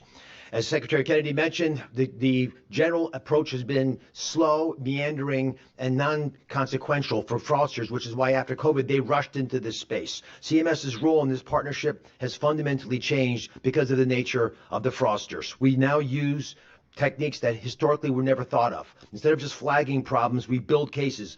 Under the leadership of Secretary Kennedy, we've created a stellar team at CMS. Fraud fighters, including Kim Brandt and Janine Ugo and others, who brilliantly reinvent how we catch these criminals. And by the time our law enforcement partners are ready to move, we aim to hand them a file that is already complete, already ready, supported by payment suspensions and provider revocations, funding deferrals, real-time fraud detection that never existed before. Now, the numbers tell the story.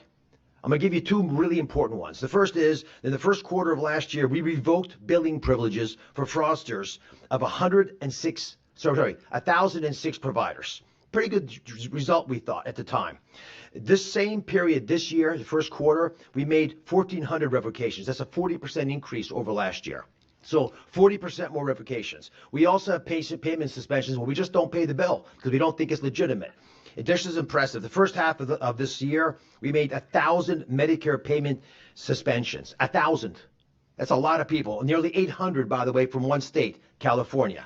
For a similar period last year, we made 219 suspensions. So a fivefold, 500% increase in payment suspensions, because we're using tools now that historically had been used marginally. Now, these efforts brand all kinds of new tools for Medicare and Medicaid. The fraud war room that has been put together is a purpose-built tool to identify, track, and neutralize bad actors, often from foreign countries, much more effectively than the old system. The formula is straightforward. The DOJ brings a prosecutorial firepower, law enforcement brings investigative tools, CMS brings data, the analytics, we use administrative muscle to push things through, and we are closing loopholes that fraudsters have avoided and been exploiting for years. Those days are over.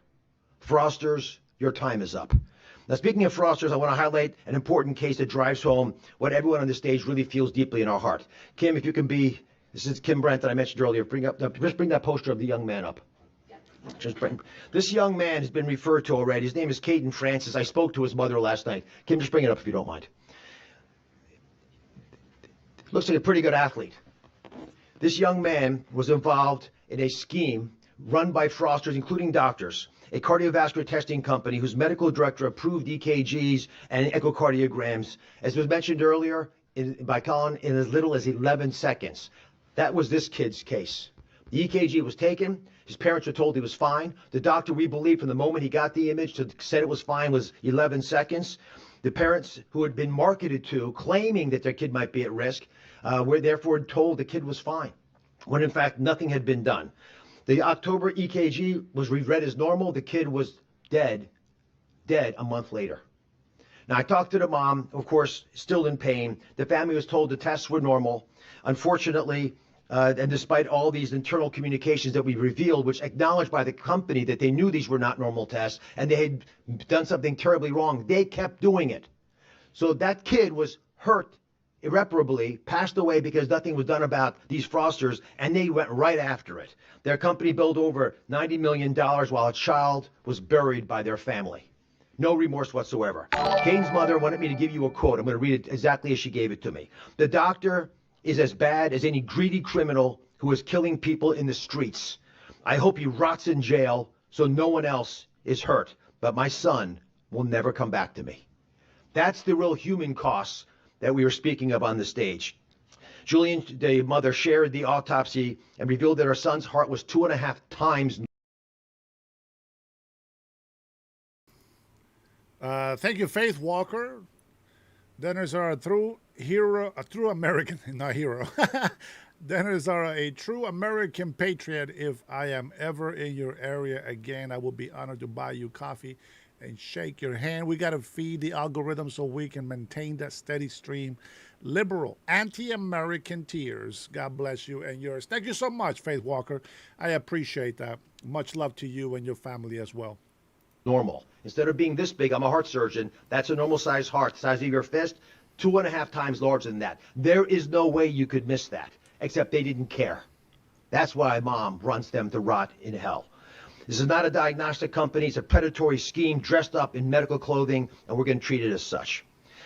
We've got a couple big breakthroughs. I mean, put them in some of these numbers to at least give you some confidence that the pay and chase model that CMS had relied on, that Secretary Kennedy spoke to, has been abandoned. And instead, we don't want the money going out the back door.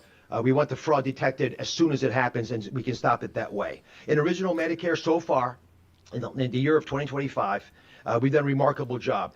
In 2024, before he came in, we saved about 60% less money than this. So total amount of money saved last year, $42 billion. That's a return on investment of $22 for every dollar that we pulled back for the American taxpayer. 2/3 of those savings, $28 billion, came from simply locking the front door, never letting the money go out the door. That's provider revocations, automated claim denials, all the things that should have been done years ago. No longer will that money be taken out of your pocketbooks. We've achieved this with only a 5% increase in Medicare program integrity spending.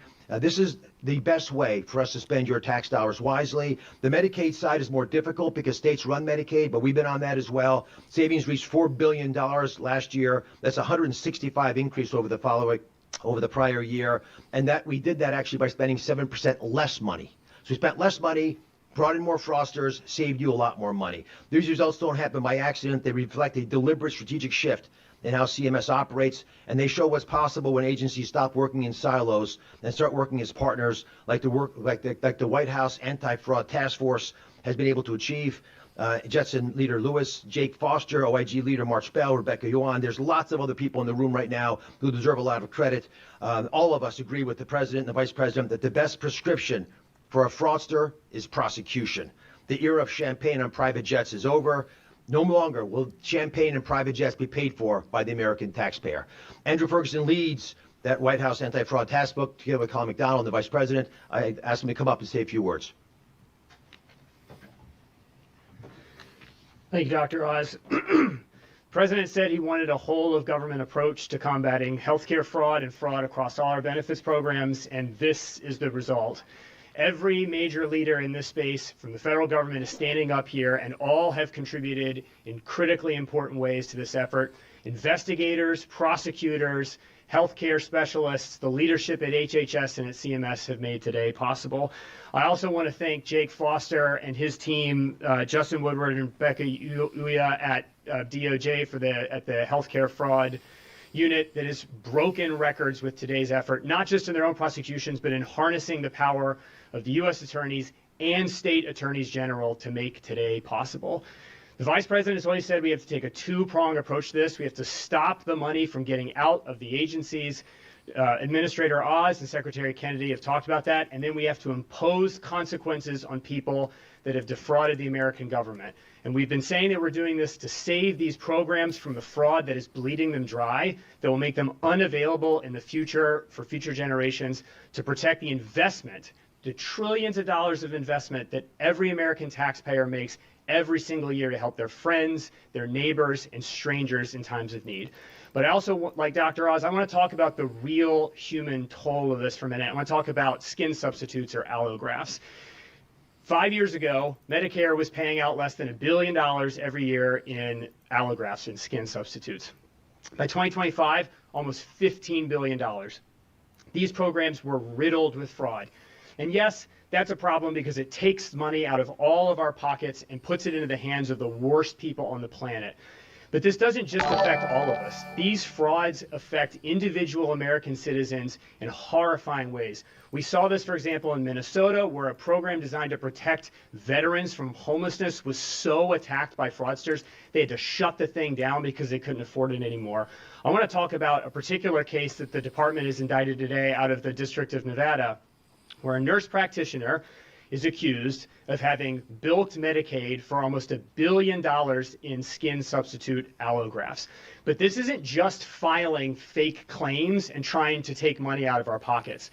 She was performing these skin substitute procedures on vulnerable elderly Americans in hospices and in nursing homes, and then submitting those claims. She was using human beings, American citizens, as living piggy banks. And then she took the money she got from those living piggy banks, and she bought $865,000 necklaces that the department seized. She bought a almost $500,000 Ferrari that the department also seized. We've heard a lot about the numbers today. We've heard how many records have been broken by the Department of Justice's and HHS's incredible efforts today. But the numbers shouldn't be treated as an abstraction. This doesn't just affect the whole country as taxpayers. Real human beings, American citizens, are physically maimed because of this fraud. So shutting down this fraud, killing these incentives for people to commit fraud, putting people in jail to commit these frauds, aren't just about protecting the fisc. They're not just about protecting the program. They are about protecting our fellow American citizens from the worst of us. That is why this is so important. That's why the Vice President assembled this task force at the President's direction. And this is the result. The entire federal government deploying all of its resources at home and abroad to end the fraud and to protect American citizens. And so with that, I'm going to turn it over to DEA Administrator Terry Cole.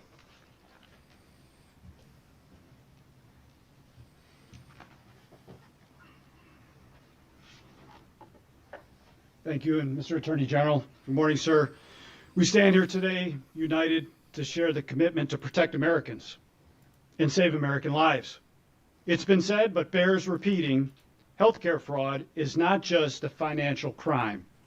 It's a public safety threat, a public health threat, and a direct threat to the trust the Americans place in our healthcare system. Let me be clear. Medical providers who fuel addiction, endanger lives, and profit from pain they cause are no different than any other drug trafficker. DEA occupies a unique place in this fight.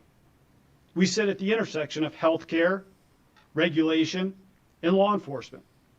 Our job is to protect the controlled substance supply chain and stop those who seek to exploit it. The CSA created a closed system of distribution, one designed to keep medications available for legitimate care while preventing diversion and abuse. Every link in that chain has a responsibility to protect patients and to preserve trust in the system. Being a DEA registrant is not just a privilege. It is a responsibility. It is a promise to patients that medical decisions will be based on clinical judgment, not financial gain.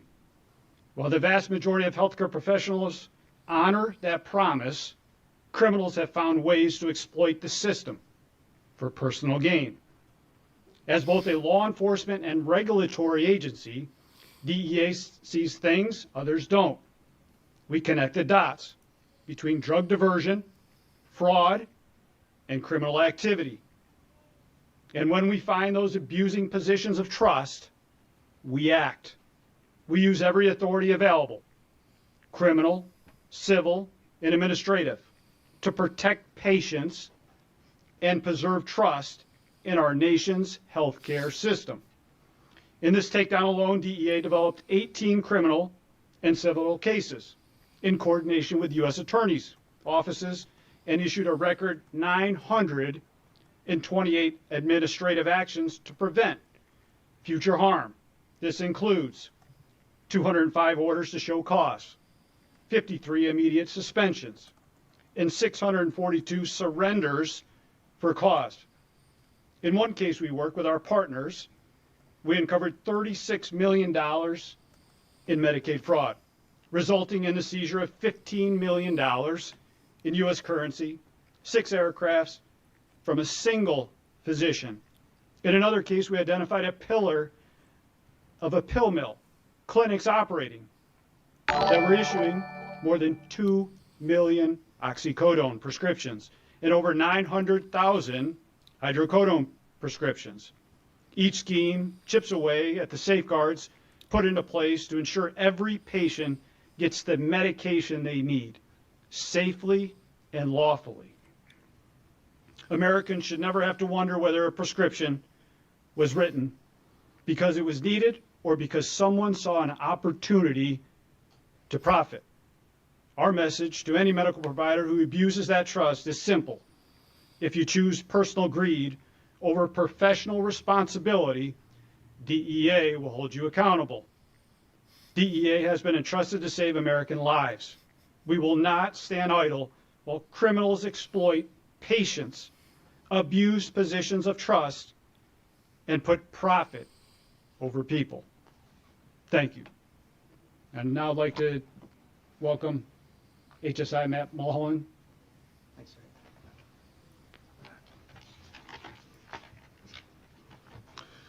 Good morning. My name is Matthew Mulholland. I'm the Acting Deputy Executive Associate Director of Homeland Security Investigations, the principal arm, investigative arm of the Department of Homeland Security. Today's announcement marks a pivotal moment in our nation's ongoing fight against healthcare fraud, a crime that steals from American taxpayers and puts vulnerable patients at risk. As part of the Department of Homeland Security, HSI is proud to stand alongside our partners in this historic effort. HSI's mission is clear: to safeguard the American public and economy from criminal organizations and individuals who seek to exploit our benefits system for personal gain. Healthcare fraud undermines trust in our healthcare system and diverts resources from those who need them most. This year's National Healthcare Fraud Takedown is the largest in history, with 455 defendants charged across 45 states and territories, and more than $6.5 billion in alleged fraud uncovered. HSI plays a critical role in investigating the transnational criminal networks behind this fraud, identifying and apprehending fugitives overseas, and disrupting schemes that span across borders. Our special agents, working closely with the Department of Justice, HHS, the FBI, the DEA, our local and state and international partners, demonstrated extraordinary dedication and expertise, using advanced data analytics and financial intelligence to follow money, seize assets, and ensure accountability at every level. Their commitment, collaboration, and innovation have made today's results possible. Together, we've shown that no criminal, no matter how sophisticated or well hidden, can evade the reach of the U.S. government. HSI remains steadfast in its commitment to protecting the American people, defending the integrity of our nation's financial infrastructure, and ensuring that those who abuse it are held accountable. Today's actions send a powerful message. If you target our healthcare programs, you will be found, you will be prosecuted, and you will be brought to justice. Thank you.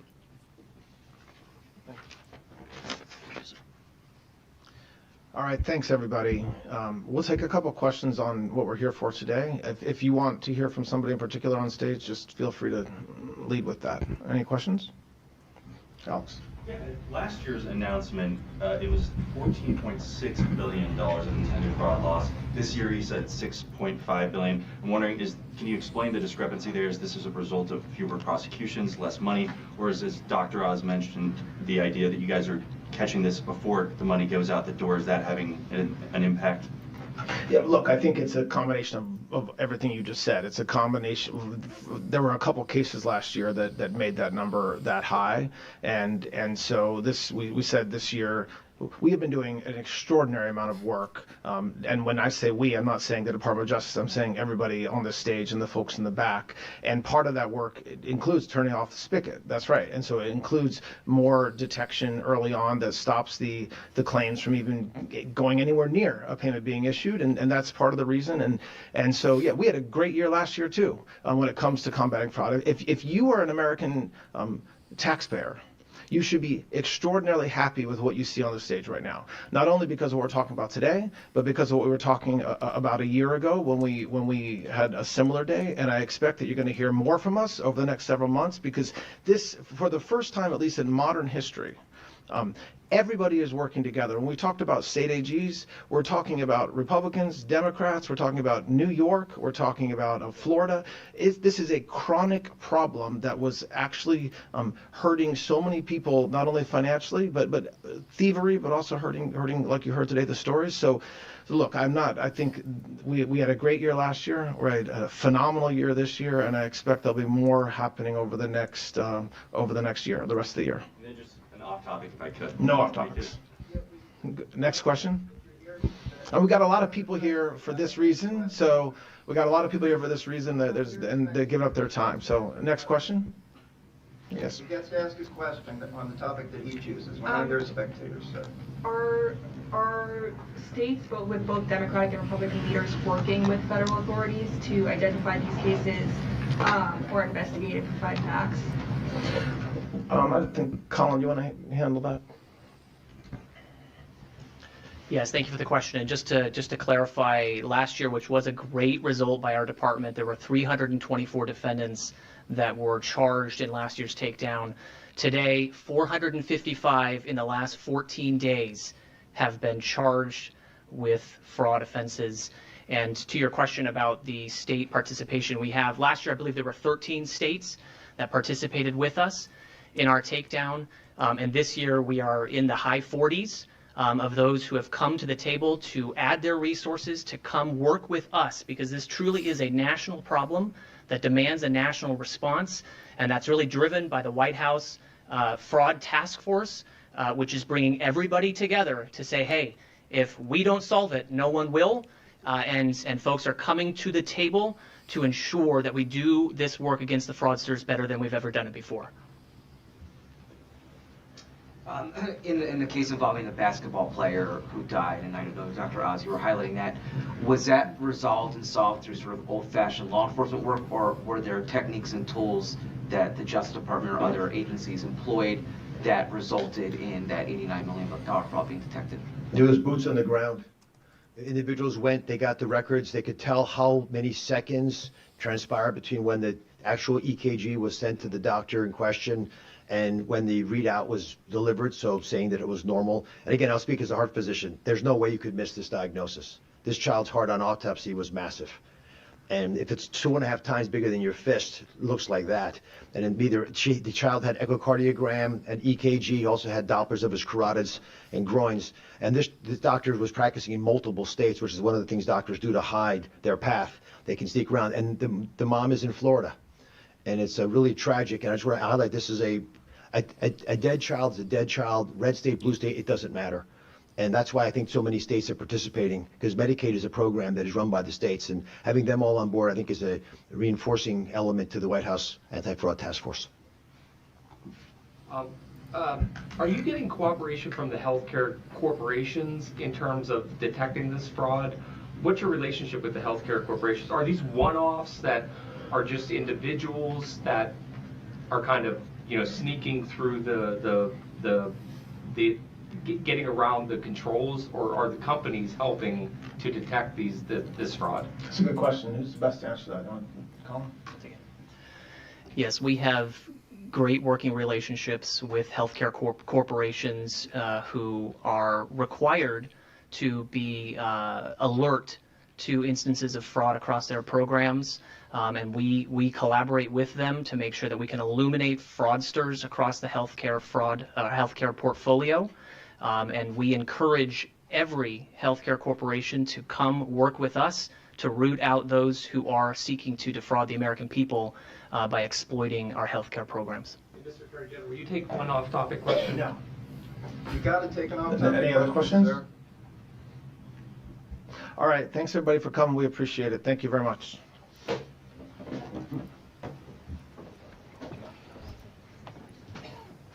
No off-topic questions. I gotta try that myself. I gotta say no off-topic questions. You know, I let all the jailbirds out today, and well, they just never disappoint. They say I am so immoral. Ah, Willer. What are we talking about here, Willer? Actually, it's the finish song, not the beginning. There we go. That's the one. All right. Hey, I figured I give you guys a little bit more today because yesterday, as you guys know, I had an emergency happen. And I hope that some of this truth actually stuck with some people. I know that you American patriots are on my side. You know, people came into this live today clowning on my numbers that I'm only at 20,500. Whatever. You know, we're at 20,600. Listen, I know you put in the time, you got to grind, you get the numbers, but it's not about the numbers. It's about my own health. It's about my own mental health. I don't want to go crazy listening to libtards all the time. So I got to pace myself. Thank you guys so much for being here with me today. I want to say I love doing this, man. But I tell you what, I love doing this because I love this country and I love the American people. So thank you to Worlds. All of you guys, we'll find some other time. We will debate on another time. All right?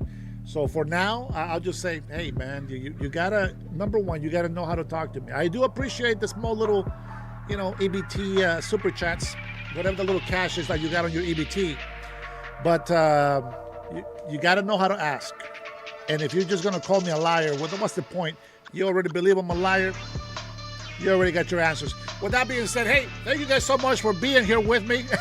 Shout out to Dennis. We are still behind you. Meldon, Mike, from my beautiful Navajo Nation family. God bless you in Arizona. We'll see you guys on the next one. Peace.